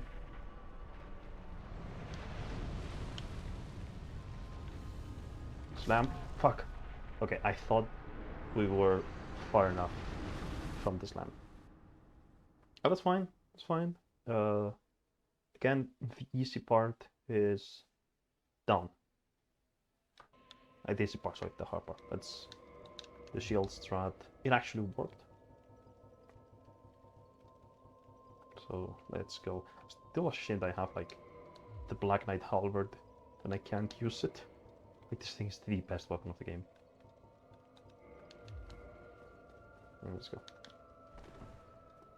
Oh yeah, this part is done because now it's like, I will say, like, if you don't know anything about Souls, like it's your first time playing and whatever, this is the hardest part for sure, because breaking the 2 notes, you know, I think anyone that plays a game and sees a boss, sees 2 shining things, they're like, okay, yeah, I have to destroy those 2 things. I mean, yeah, it's like mandatory weak point, weak spots, whatever. So if you don't know anything and you just break those 2 things, now you're like, okay, now what? I will show you the what now. But if you know the boss already, it's like, you might die once trying to get there. We almost got there. Only failed because the slam, I thought I was in a fair distance. I could have kept blocking. That's on me. But our main point right now is basically that this is the... Oh yeah, you can see some clip in there. This is not the easy part because it's almost a straight line. You just have to wait for a swipe and that's it. We can still die. Don't take that in a wrong way. It's like compared to the other part. You motherfucker. Here I was with all the confidence in the world. You motherfucker. Well, 69 deaths. Nice. And here I was trying to think like maybe we can keep less than 100 for like the game as a whole. But nope, nope. Because like once we start adding DLC fights, like nah. Unless we do like insane notorious and insane manage. And even then it's like no way. So I should have also kept the counter for like bosses deaths and like environment deaths. Because so far it's been way more environment deaths. Like boss deaths, not even one boss has reached 10 deaths. We've died a bunch to like Centipede, Sea Slice, Ornstein, and Smoke, and Bed of Chaos. And yeah, like 2 times for Sith and 4 Kings, but that's that. So I think less than 20. Most of the deaths have been from like going from A to B, which is funny because I think it's gonna be the same thing for Dark Souls 2. I'm willing to bet Dark Souls 2 bosses are gonna be easier than Environment. But it's gonna be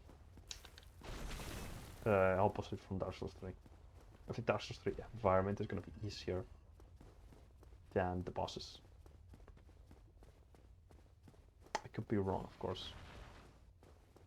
Dark Souls 2 I think so because there's one thing in Dark Souls 2 that's very much annoying.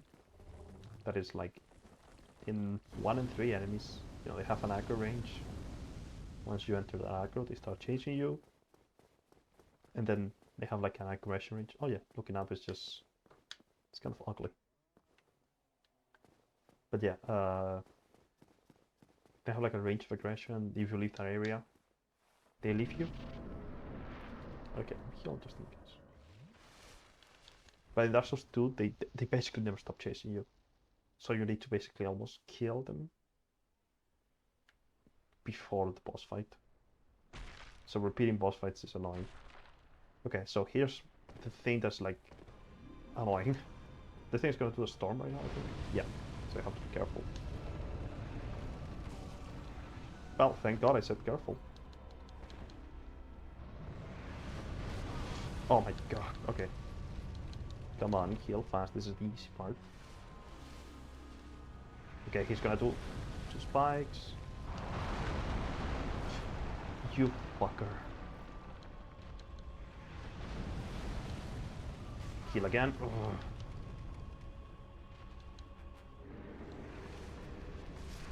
Oh, yeah. So that was awful RNG we got there. Like the storms didn't let me see the fucking hounds swiping us. Oh, let me check a second because I thought our bitrate was weird for a second. Meh, no biggie. Yeah, like the storm, I tried to weave through it. I just couldn't see the hand going for a swipe. And then I saw it, I tried to roll, I was like too close to it, so it just tracked me. Which I think that's one of the reasons this boss is like so much annoying. It's like most bosses, if you dodge something, yeah, their body has a hitbox, you can't just roll through their body. But their weapon doesn't have like a collision hitbox, like you can just... If a guy swipes their sword from left to right, and you dodge through the sword, you know, you just like end up like phase through it. It's not like the sword grabs you and takes you and drags you, like these arms are doing. So like these arms are like part of the boss's body. So it's weird, but I think that's what's messing most of these things up. Like the swipe, like the moment it starts swiping, it has like a damage hitbox until it ends swiping. So if you roll, basically like are in this like rolling animation, it is like yoop, while the arm's dragging you. So like you avoid the damage, but then your roll animation ends, but you're still basically touching the hand. Let me throw. No, shit. You're still like touching the hand, so the damage still applies. And so I think that's what's the worst part of the boss, like the fact that he just gets dragged. Let's heal. Let me heal at the like 1 smidge of damage we had all this time. Apparently the hands might not one-shot us.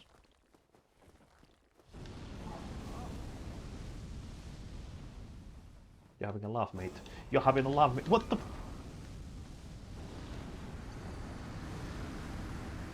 This is... Oh, Jesus. I don't want to go back to this area ever again. Jesus Christ, man. I'm gonna get an aneurysm.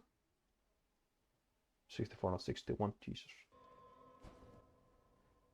My god.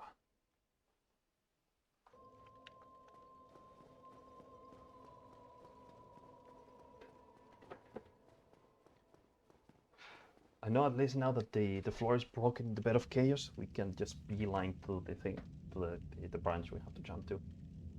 But oh, I just want to get out of here so much, man. And the fact that our next stop is the catacombs. Oof. See, I heard people say that they dropped Dark Souls after Anne Orlando, and like, I don't think people should do that because I mean, if you're playing a game like mine, you should finish it. And there are some salvageable things. Like Win is fine, it's a good ending, and the DLC is probably after Anne Orlando as well, which is good. But there's sometimes I can't blame people that say like, yep, I went to Lost Isolate and stopped playing. Just drop the game. Because let's see, like New Londo, Pio's mechanic, a shit ton of them, and the boss is kind of bad. Isolate, the area sucks and has the worst boss. Catacombs, I'm more neutral to the Catacombs, but the Tomb of Giants has the whole like you can't see anything, which if you played before and have like a source of light, it's not the worst, but it has annoying enemies. But the boss is kind of same, like if you know Nido how it works, it's fine. But man, Nido blind, the fact that you get jumped by so many skeletons, nah. Okay, no, permanently. And then there's like Seath's Archives, which it can be annoying because you could get cursed by Seath at the start, but that's that, and most of the area is too short. Out of all, it's the most inexpensive one. I forgot to heal. Well, we better not get hit then. That's perfect. If he uses the Tempest here, basically just ignore it. Okay, let's just beeline, just beeline to it. Beeline, jump down. There we go, we did it. See, that's all you need to do, get into that branch. Again, if you're just new, you have no idea what that is. Okay, we're still in risk because you can do like a Tempest. But yeah, that little worm, that's the Witch of Isolith. Oh, that's it. I don't have much lore. The duplicate, Secretary Store of the Being of Chaos and Fire, from a Bed of Life, which was the demon was the...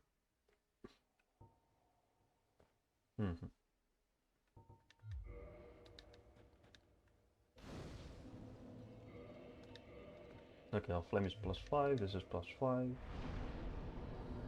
And we got this. Okay, let's warp to Firelink Shrine. Next stop, the Catacombs.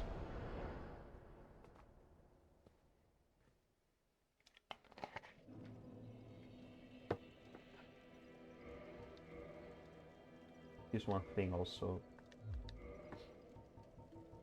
For the Catacombs we have... Oh shit, we still have the Occult Club. Forgot about it. Yeah, we have to go and talk to...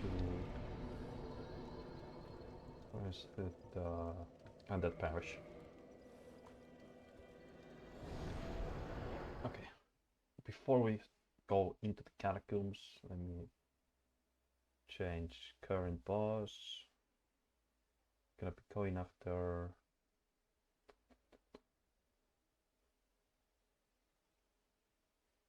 Pinwheel. Previous boss. Bed of Chaos. Current deaths 0. Current deaths and Bed of Chaos 10. Oh my god, yeah.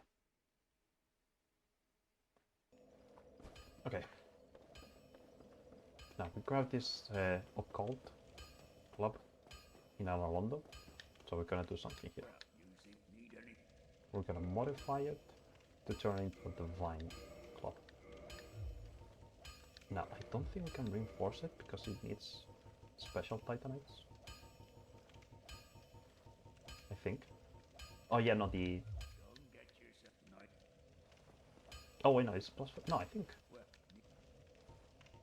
Okay, is it? No, it's Answer the one that can reinforce it. Oh no, wait, you need the. Yeah, you need an ember that's in the catacombs. My bad, my bad. But yeah, let's warp firelink. Okay, now, why do we want a divine weapon? I think it does a bit of more damage to skeletons and undead, which is nice already for that. But the main thing that it has going for it is that it stops skeletons from respawning. Not like spawning forever, but like respawning, there's a difference.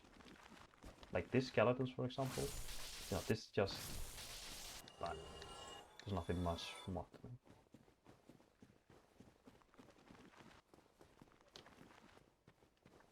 I can pretty much almost ignore most of them. Oh.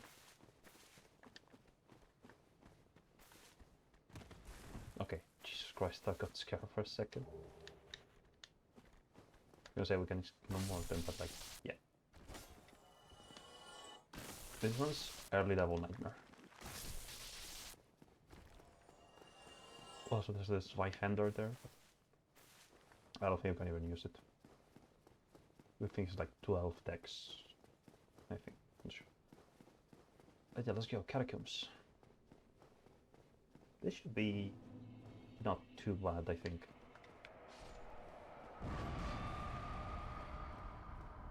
Skeletons are a bit higher damage here.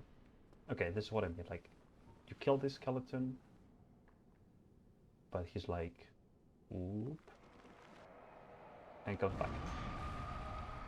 So the way you do this is like, with a divine weapon, they fully die. Like, they won't like do this. I like whoop, come back. Now, why will they come back? Simple. Throughout the catacombs, there's this type of enemy that we can see here. Get to it. That's a necromancer. These guys, as long as they are alive, the skeletons will revive forever, unless killed by a divine weapon. So now that we and to note, of course, they don't respawn. That's what's important.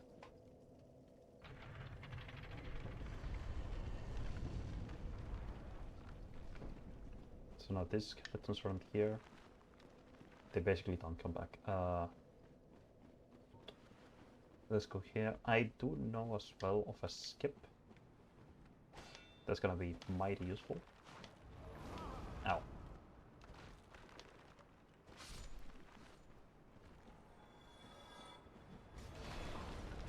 Oh, fuck.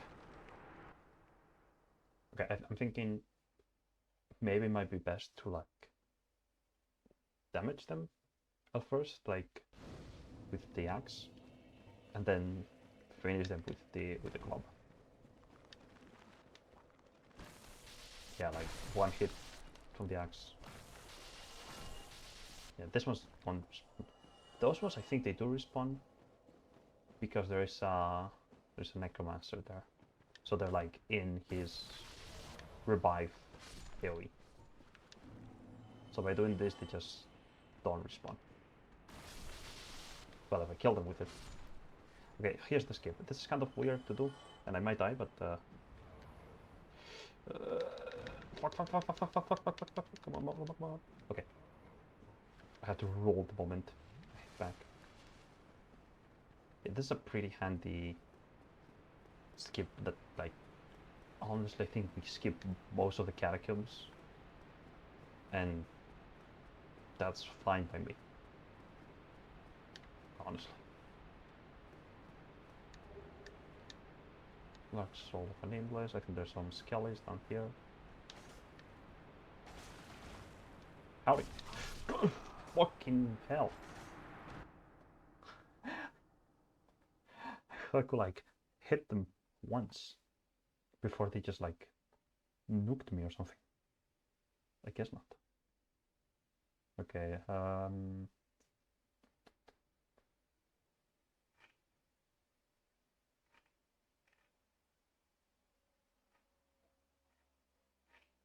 let me see.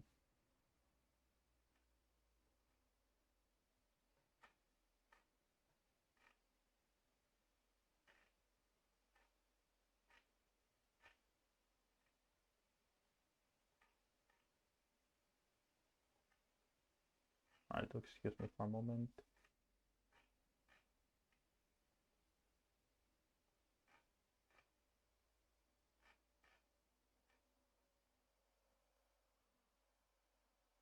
Where's it? Where's it?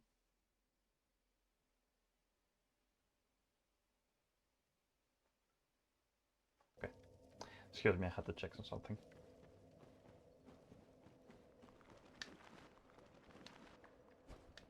I know those skeletons down there will go up again. Like, they go up the stairs, I mean. So we just have to do that, basically. Wait for them to go up, and then kill them once they're up. Did a mistake going too fast.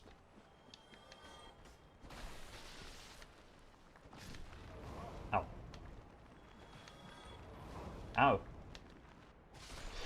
You motherfucker. There's one like meme that people use for this. Well, it's even like it's just a quote, like smart. Like it's a picture with like a shit ton of like drunk like soldiers from Dark Souls 2, and going like smart enemy placement. But motherfucker, this is Dark Souls 2. You're gonna die. And it is true. Dark Souls 2 has a shit ton of like enemy placement. That's like, though, what if we put like 50 enemies here?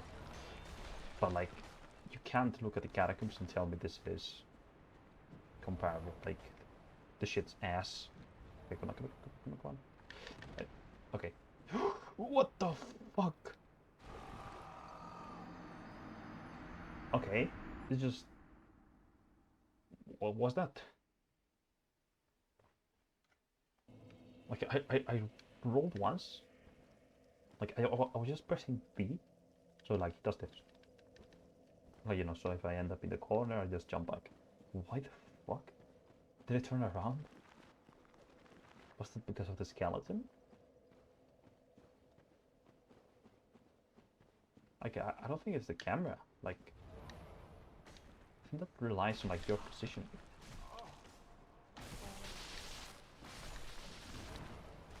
Okay, I know the fireball was gonna be there. Okay. We heal. We dropped very slowly. Okay, we're fine, we're fine. See? I was spamming B, just jumps back. I don't know why it turned around the other time. Oh well. I know if we go all straight from here, there's a Titanite demon and a couple of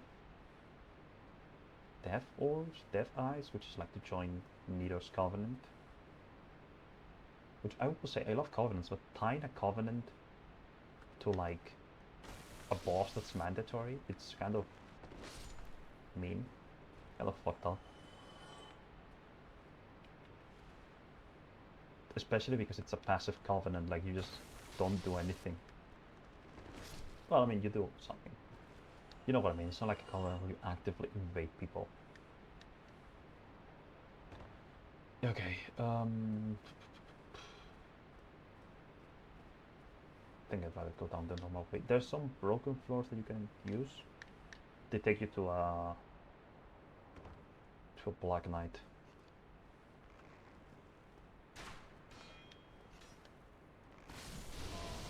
Okay, ow.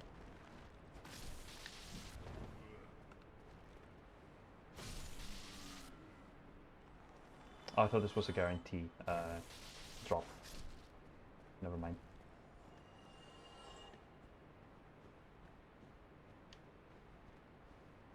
Okay, this is the bad part of the catacombs. I like the bone wheels. Urgh. At least they don't revive. But my god. Yeah, I like how the skeletons like that swing like that. Oh, Jesus. Yeah, the skeletons that swing like that.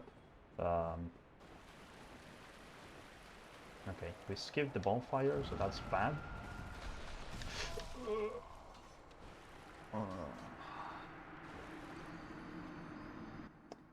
Yep, this is the part what I wasn't looking forward for the catacombs. Bone wheels are an enemy that's weird in the fact that it's just stun lock enemy. Like if he gets you, okay, fuck. If he gets you, it's just like fuck you again. Fuck off. I hate this. I hate this. I hate this so much right now.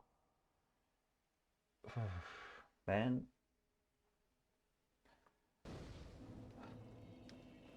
I will admit it right now, I think out of the 3 games, this half of the game is why Dark Souls 1 out of the 3 games is my least favorite. Dark Souls 2, again, it's the worst game probably. But man, I cannot say I have any fun. Like, in Dark Souls 2, if you go through the parts where like they're bad, oh you motherfucker.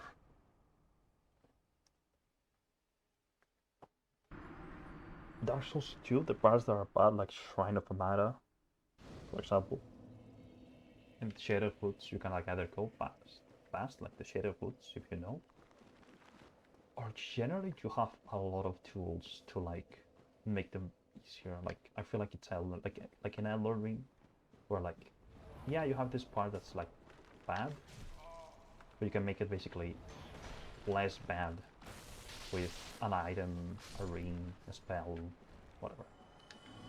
Dark Souls 2 I think has a lot of that, like, yeah, this is a bad part of the game, but you can make it better, quote unquote. Okay, I'm fucked.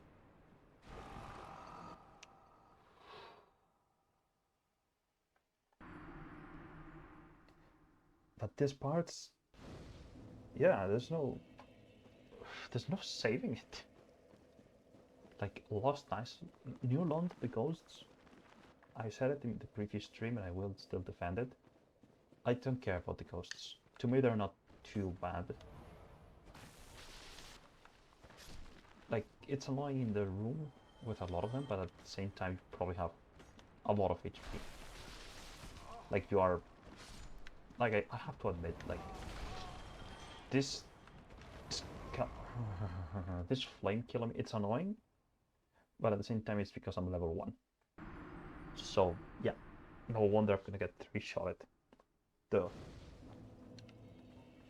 But the bone wheels, I'm sorry, no matter your level, those things are fucking insane. Like, I've seen people have the cap of like 40 figure or like 60, 40 figure, something like insane figure amount.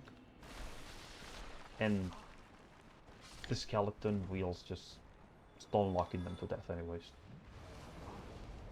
Okay, you know what? Fuck it, I'm jumping.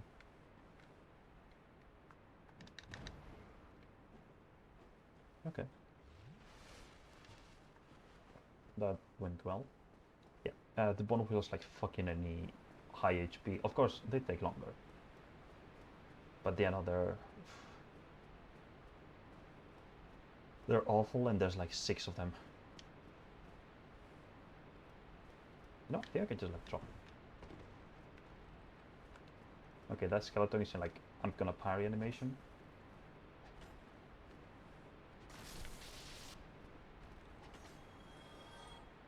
Okay, this one's starting to revive. Oh.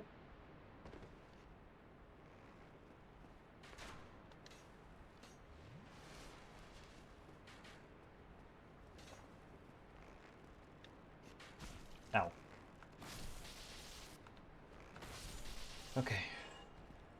Let's try and get this first one wheel.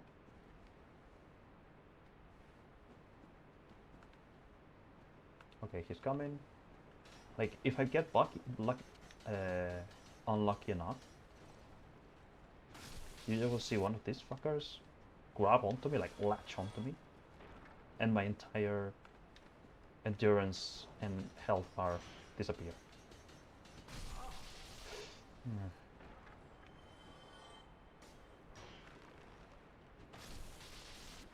Okay, this guy revives.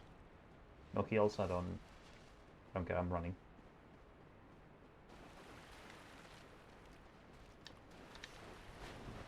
The thing's like, yeah, they curve, so I have to be careful on that.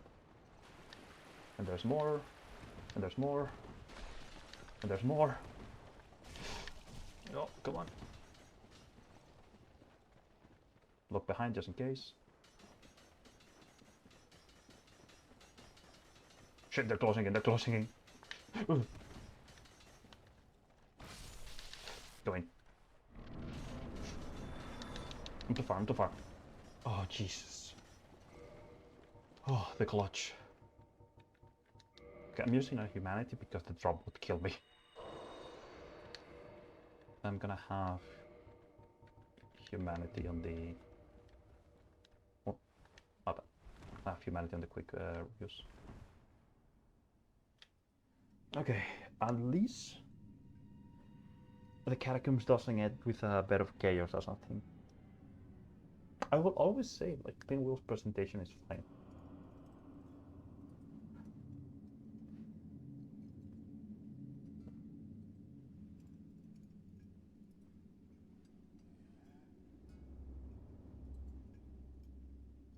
Like, he's menacing, he's weird, the whole study thing. The scream is kind of shitty. But yeah, let's go. Which one's the real one? None of these ones.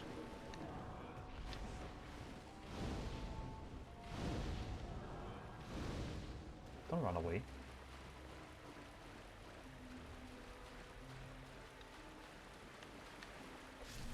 There we go.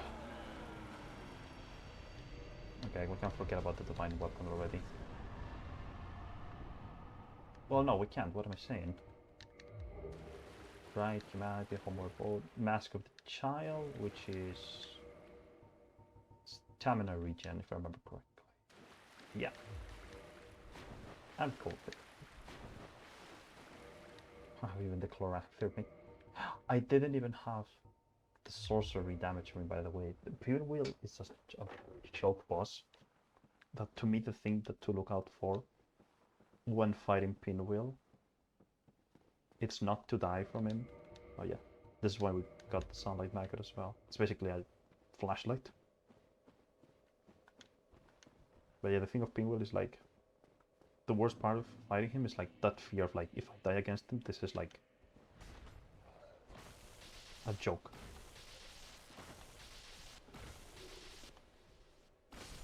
Oh well, these fuckers are tanky.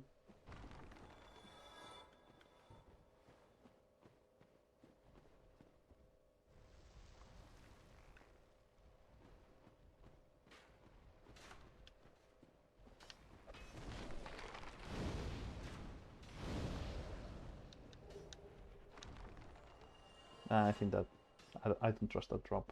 I know the bonfire is close by, but I'd rather get it naturally. We're fucked.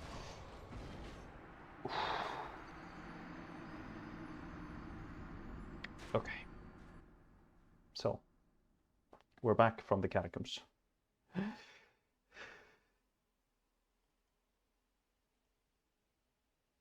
Okay, current boss, Nito, which I didn't find an image that had a black background, I guess because otherwise Nito would be invisible. Where's Pinwheel?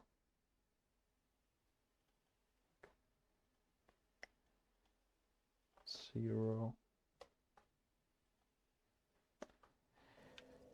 Alright, well, you know, you die some, you win some.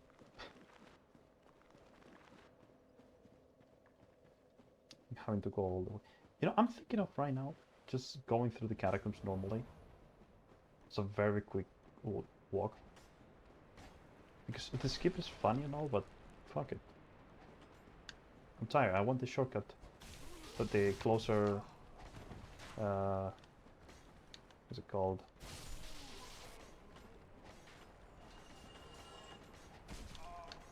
Drip, drip, drip. Kill. Okay, I'm accumulating skeletons, but I don't care.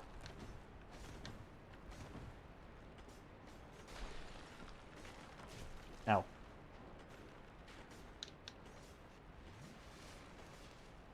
Jesus Christ, I'm hearing all the skeletons.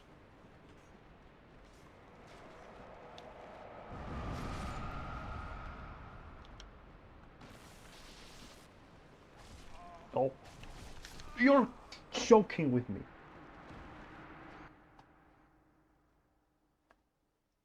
Like, you're telling me those two just stun lock me. Get the mask of the footage. I was barely seeing anything. Yeah, I'm gonna get the shortcut of the gargoyle. Not the shortcut, the bonfire. So I refuse to take on the wheeled skeletons. Actually, do I one shot? Okay, I one shot them, so let's just take it slow. We're not in a hurry. Okay, flanker. Idiot.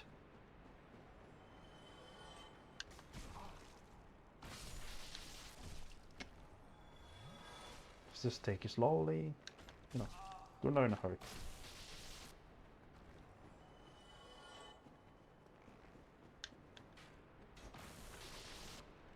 Okay, you're not dead. Where did you come from? I don't know. Sure, why not? No, certain not. Okay. Get a... Cool, another bot. Sorry, I had to ban a bot.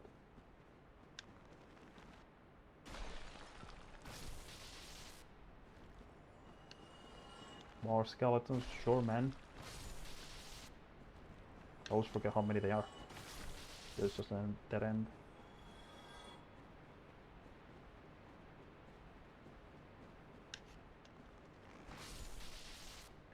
Something through here. Might as well get this. Okay, we need to pull a lever. Ooh! Well, at least they died. It's just seeing this guy running at me, I was like already thinking, yeah, this fucker's gonna be annoying.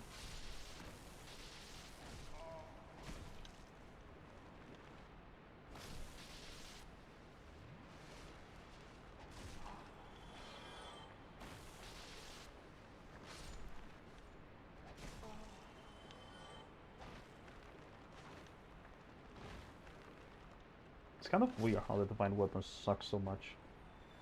I get it, I don't have a faith scaling or faith stat, but like my god, you think it have a damage bonus?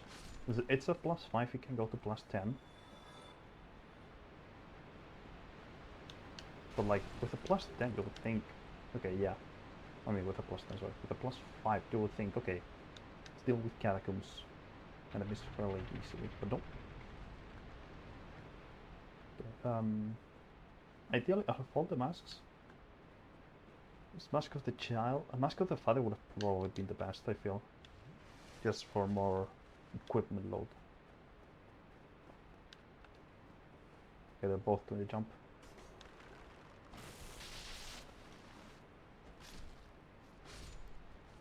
Okay. So if we find another of the Necromancers, that will be useful. For the lantern mostly. Okay, I think this is where we are closing on.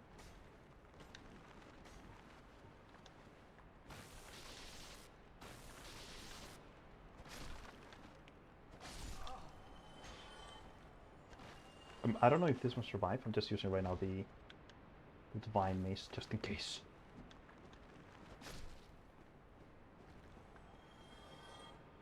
My god, thank god they changed skeletons to be like just they revive once.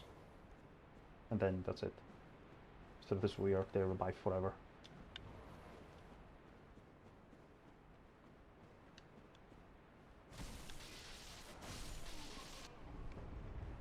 No lantern drop.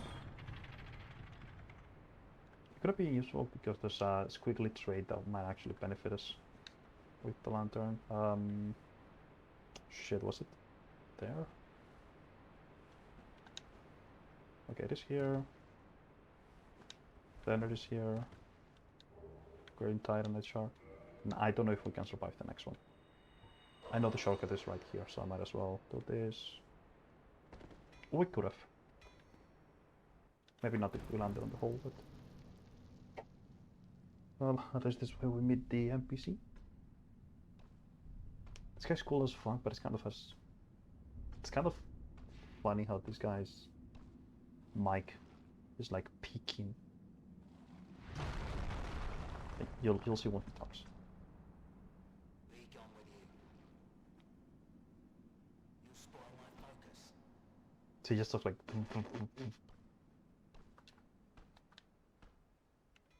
Oh, hi! You fucker. Where did you come from even?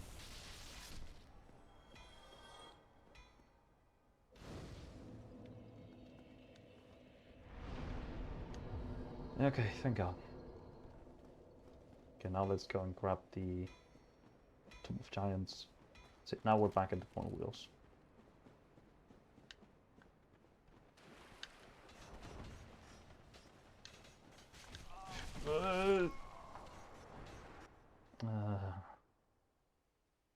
I hate them, I hate them, I hate them, I hate them. See, I was thinking at least getting to Nido. But at this point, man, today we're not getting to Nido at all.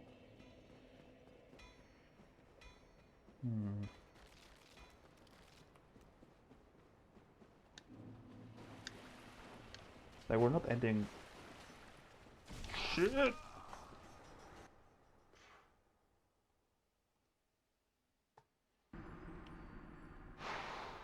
Oh, man.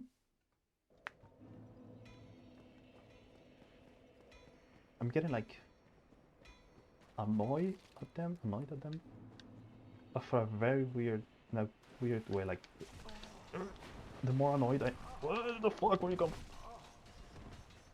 Okay, heal. The thing is, like, trying to kill them, it's kind of a trap. Just because there's so many. That, like, trying to do that, you'd probably be, like, attacking one. And then because you're stuck on that animation, you'd be, like... The next one will hit you. Weakness anyway. Try to... Come on. Come on. It's neat because the first time I played, I didn't find the stairs. So it's neat that they're, like, trying to help people in a way. They're, gonna put the... No, shit, no. Yeah, the sunlight magic.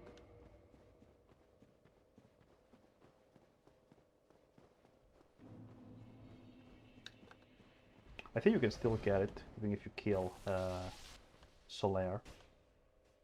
If you flag out the quest. But, like, I don't... Might as well save him. We're not gonna summon him for win. But, you know, in my mind, he has a happy ending.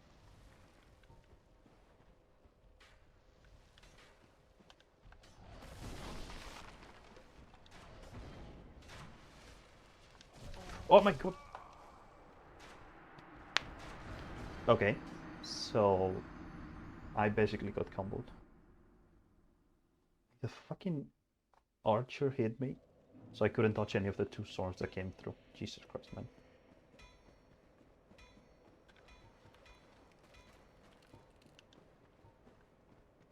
I think it's gonna be better if you just, like, same as with the skeletons, run past by the giant skeletons. I think that's the thing that makes me kind of not like this part. Like, generally when I play a Souls game, I like trying to fight or at least try to kill most enemies. Even if it's not, like, the best use of time, you know, just... I like the combat, so why should I not fight the enemies. But I think like the problem with a lot of this part, the exception being probably New London, because you're forced to, is that you really just want to, if possible, try and skip everyone here. Like, why would I spend 3 minutes attacking that skeleton? Why would I spend all the time going through once I select, you know? Like the fun part, yeah, like I should have been doing this. And there's patches. Like, you know, oh yeah, you can see the happiness ahead, yeah, my yes. Disconnect. Alright, Jesus Christ.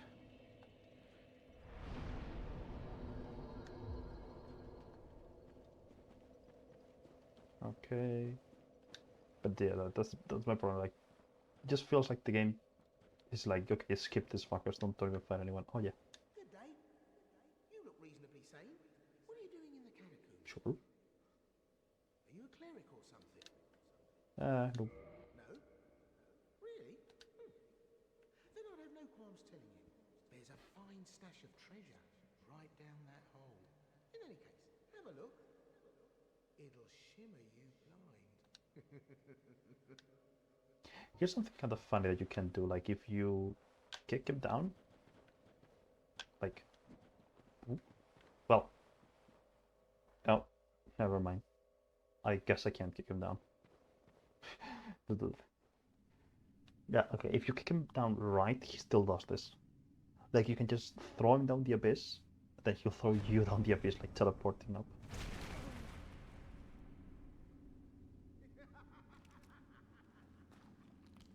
This is what I do, my friend. The trinkets I'll be stripping off your corpse, that's the real treasure.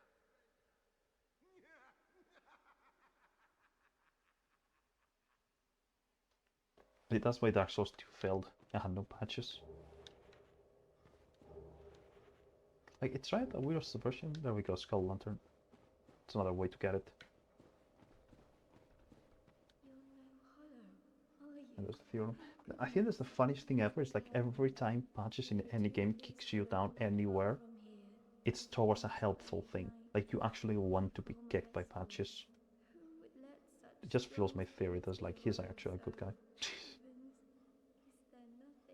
Like, he throws you here, Skull Lantern, then he shows up later in Firelink as a merchant, and he sells like the mask that Pinwheel didn't didn't drop, so that's useful. Yeah, let's get the hollows. Ow. No spells.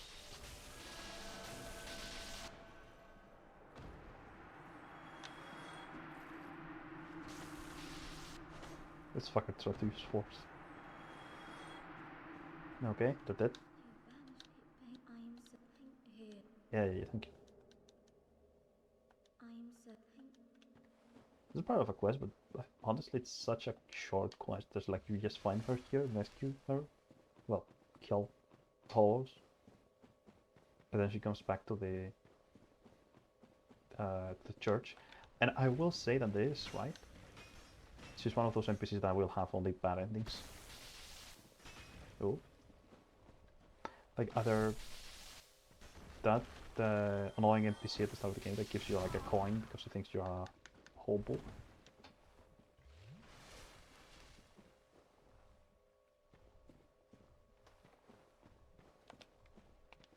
Oh shit, Ryan, I just saw the message. Yeah, my God, people just get those messages directly, yeah? It's more like decoration thing, is I'll get them if I want to, basically. But it says, I don't have Instagram, so I probably can't do much without it, with that. But, kill the skeleton. Yeah. Just to avoid spam, I have to remove the message where you put your thingies there. If you don't take around, like, it's not good to have socials in the chat, you know? But thanks for offering the decoration thing. But you're not the first one to ask, or well, ask at least say like, hey, I do decorations. I'll add them eventually, but it's not something I'm looking for to right now. There again, I'll note down and just later down the line I'll tell you.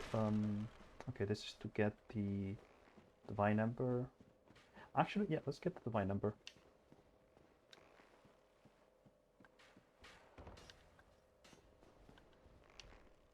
Oh shit! Go up, go up, go up, go, go, go, go, go. Fuck! I messed up the jump. To be fair, the divine ember would have been a death, anyways, like guarantee.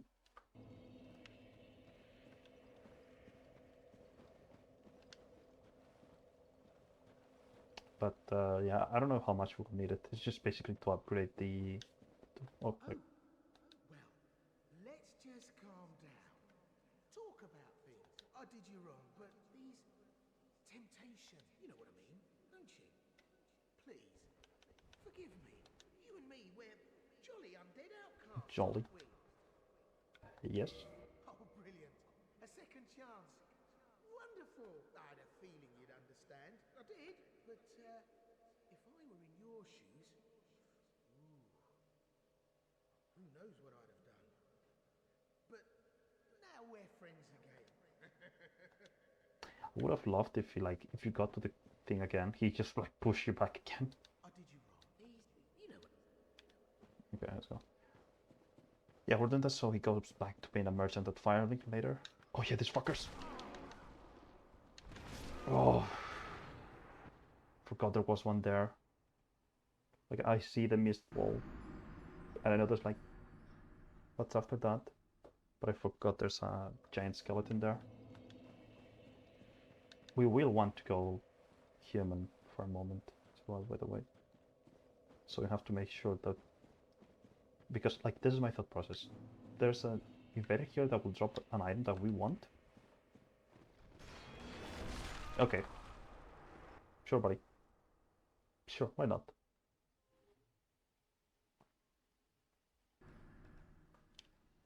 Yeah, generally I run past those guys, but I need to kill them because there's a Black Knight close by. And I want to kill the Black Knight, so because like when running away, the Black Knight is faster than those guys, so the Black Knight's a problem if you try to run away from them. Okay.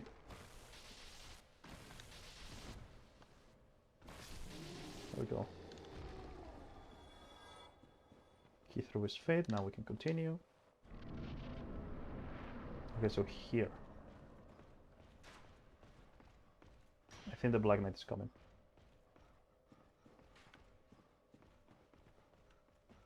Where is he? There he is. I could have wished he just dropped. Okay, get him here, get him here, get him here.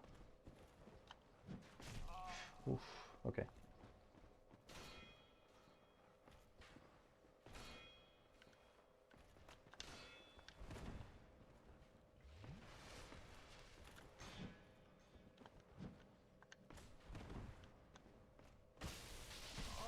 The fucking arrows, man. Oof. Feels like the archer is worse than the Black Knight.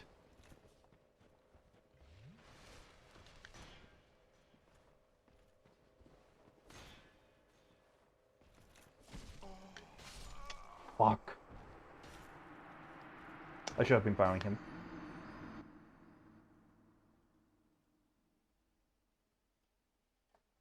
My god. I'm playing this so much like careless right now because I just want to get over the Tomb of the Giants. I just hate this place.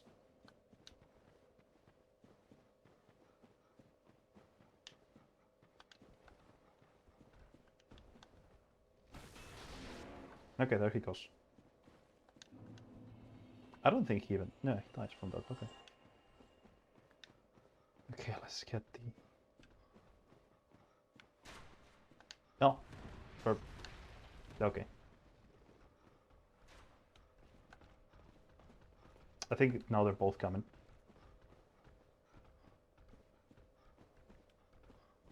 I don't even know what the fuck are these, like gorilla skeletons. That archer, man. No, fuck you.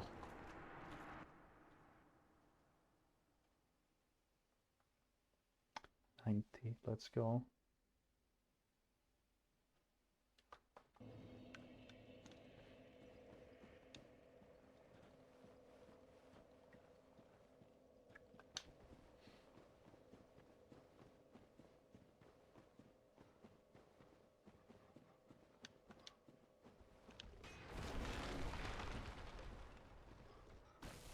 So funny how these guys now just basically have a... Okay, here's my one-shotting move.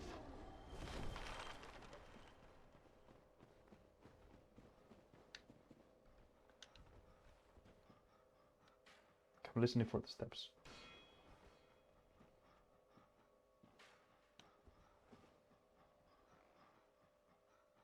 Where's the Black Knight?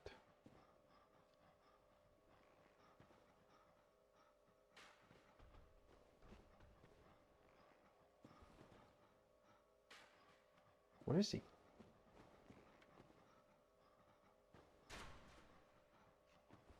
Like, I know the moment I start fighting one of these fuckers, the Black Knight is just gonna like zoom past me.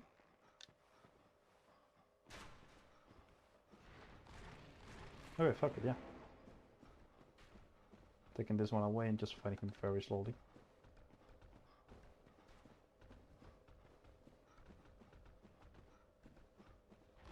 Oh, fuck.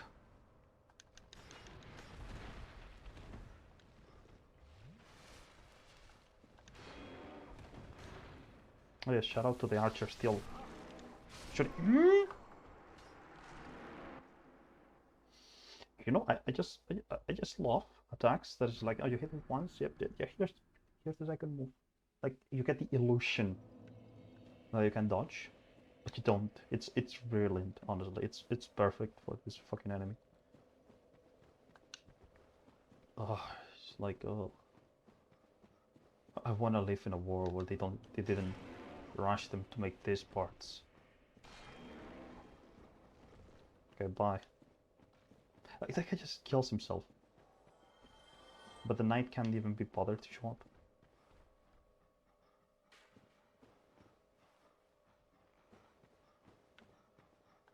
Oh, fuck it. I'm rushing.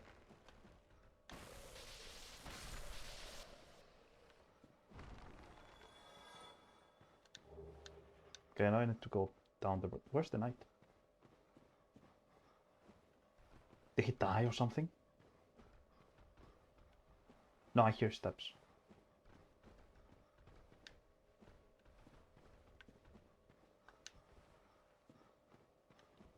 At least I thought those were his steps. Oh. Yep, no, he just... I'm sorry, buddy, I know you're healing in such a far away distance, but the enemy said you die now. Okay, yeah. I don't care about the knight. Just go human and go for NATO. Such a... Oh, no, not Kindle, reverse Halloween. It's such a weird thing because you would think... No, like, not you would think, like, the enemies in this areas, like, now in this part of the game, the enemies are just 10 times worse than the bosses. Like, if they had this, like, a boss with the moves of that gorilla skeleton, and they give him like 2 or 3 more moves or something, and then put like 1 or 2 archers, it'd be a harder boss than Nido is. Okay, so is it here? Yeah. I kind of forgot. Okay, now it's here. Not the best spot. Oh wait, no, it wasn't. Okay, it was here. This is the shield, I think, wasn't it? Oh. I missed the stairs.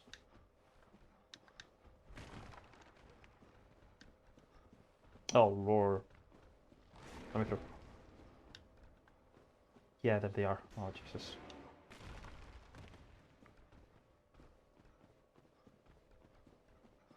Okay, we got it. Now I think the invasion should be around here. Oh, you can see also the Great Hollow from here. Just pretty neat. Gonna wait for the invasion to show up. Yeah, there it is. Okay, this guy can probably one-shot me, I feel. Yup. Come on, buddy. Down. There we go. Oh shit, do I get the Sanctus anyways? I actually don't know if I get the Sanctus. I think I do. Oh shit, I don't. Okay, I'm gonna see if I can get it. If I can get it to respawn.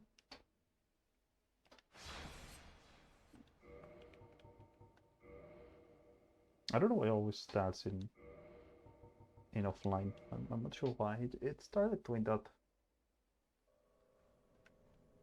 Nope. Okay, we didn't get the Sanctus. I'm an idiot. I thought we could have.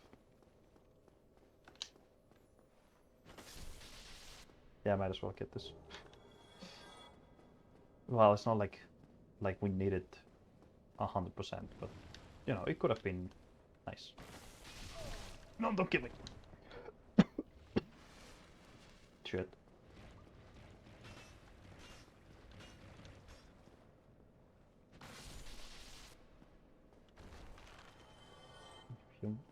Okay. Yeah, another one appears. This one's weird because like this one appears as long as that one.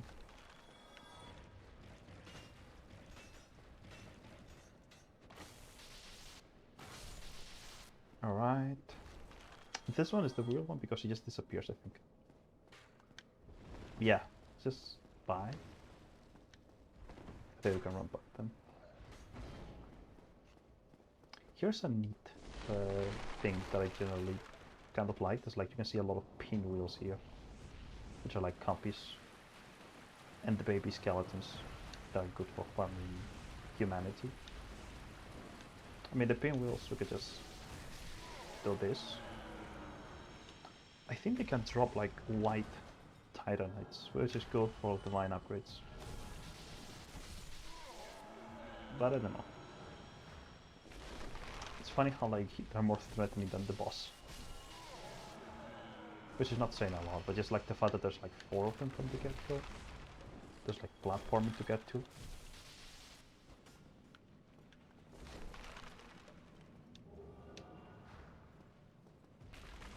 Okay, let's go. Eh. Okay, divine weapon. This 100% we're gonna have to take damage here. Oof, half HP almost. Let's go, Nido. And I think after Nido we're gonna be stopping for today. We'll have left Seath only. But next time we might just go for the DLC, I think.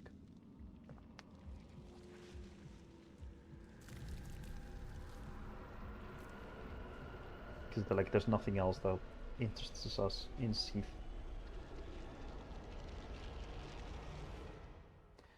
Alright, well, at least this guy looks cool, visually. Okay, here's what you have to do. Die, apparently. If you hear that wail, like that scream, that's a rule, I just missed it. Here's what you do. You wait here, you kill the skeletons as they come by. With a divine weapon. Okay, if he's running away, this is the worst thing that can happen. This is actually the worst. Like, I don't want to move around to fight them. Okay, there's 3. I mean, that's 2. There's 3 skeletons in total. Okay, now that they're dead, we just heal humanity to take on Estus. And we wait. If we move more of the arena than this little square, big skeletons start spamming, which are way worse. But as long as we fight Nido here, we're on the good. Okay. think we... Okay. Nader's not too hard, but we have to be more careful. Okay, he has this move which is an explosion. It can be blocked though. Has a shit ton of range though.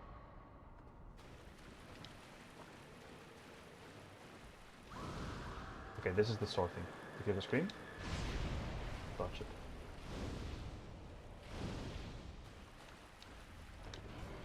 Yeah, being close to him makes it so, like, usually he doesn't reach you. Okay, that's the explosion. Shields up. Generally, the explosion won't one-shot you if you block it. It does a lot of damage and will probably voice break you. Just take it easy. This is a very easy boss, all things considered. You could be hitting him normally, but oh yeah, this is a grab. Ugh. What? I don't think it's a one-shot, but it could be. Okay. I think it wasn't because we broke free of it. They can spam moves. And we're done.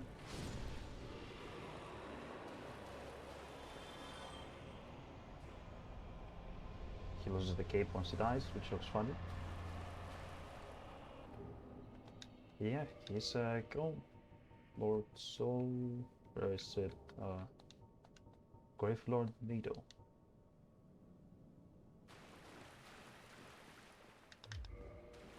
Yeah, you can see here the rest of the skeletons that would have been attacking us. I think it's like 2 giant sword ones and one of those like gorilla skeletons. Okay, now up for next session.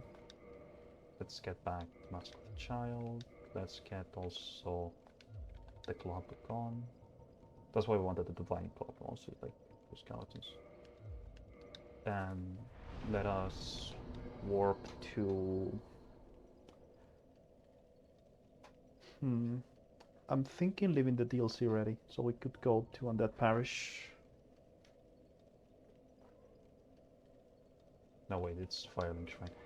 No, we can do DLC, because we have left going for Sith Scalers. I'm going for the DLC. I think Sith might be faster actually. Warp to Orlando. Yeah, I think we could do Sith and then do the DLC. Or next time we do Sith, we do like everything that we're missing. We do Sith, we do Priscilla. Like everything like that. Because we're missing again Priscilla and Windolin, I haven't forgotten. It's more like they don't have any. Well, no, actually, yeah. Priscilla has an item that's very good against Sith. So we could finish by going after Priscilla, methinks.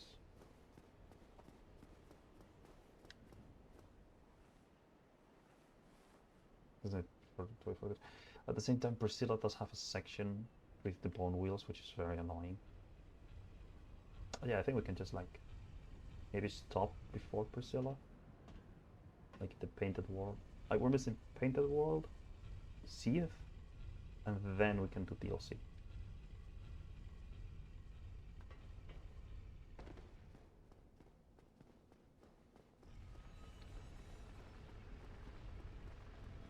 So I'm just thinking like how long it would take, because to reach Priscilla you need to go through the Painted World, which is not very long,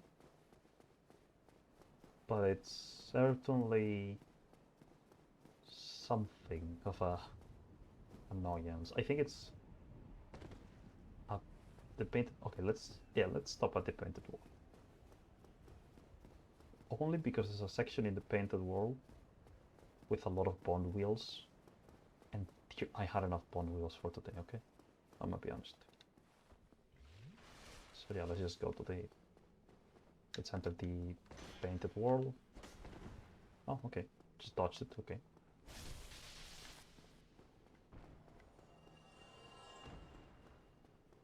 As long as we keep to this side, we should only attract like a couple of them. Actually, I don't even think we need to care for them. The moment we touch the painting, they all go back to neutral. So. Yeah, there we go. Yeah, let's just... We'll stop at the bonfire in the painted wall of Ariamis.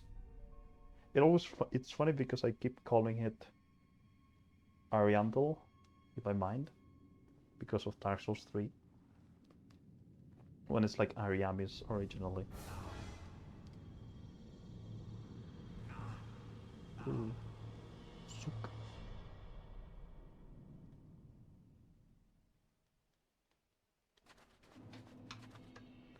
Yeah, painted wall of Ariamis. Something fun is that you can't leave this till you either reach Priscilla and like find her, or just leave because she's so optional that like when you meet her she's like you can leave.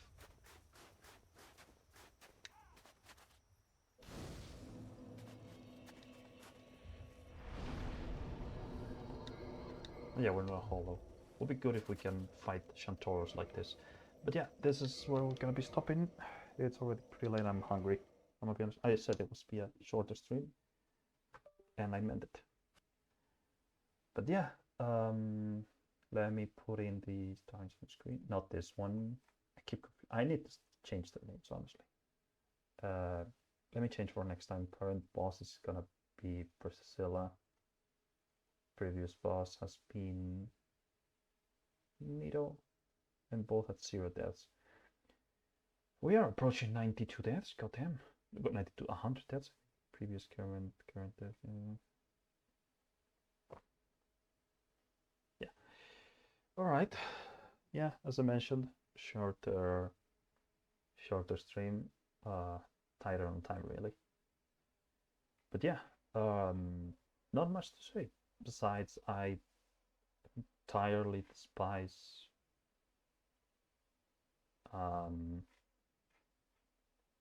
Isolith. I entirely despise the Tomb of the Giants. I entirely despise. They're all so. But yeah, we can't do much about that yet, can we? At least we got through the, in my opinion, worst parts of the game, which are like. Oh, let me put in a bit of background music while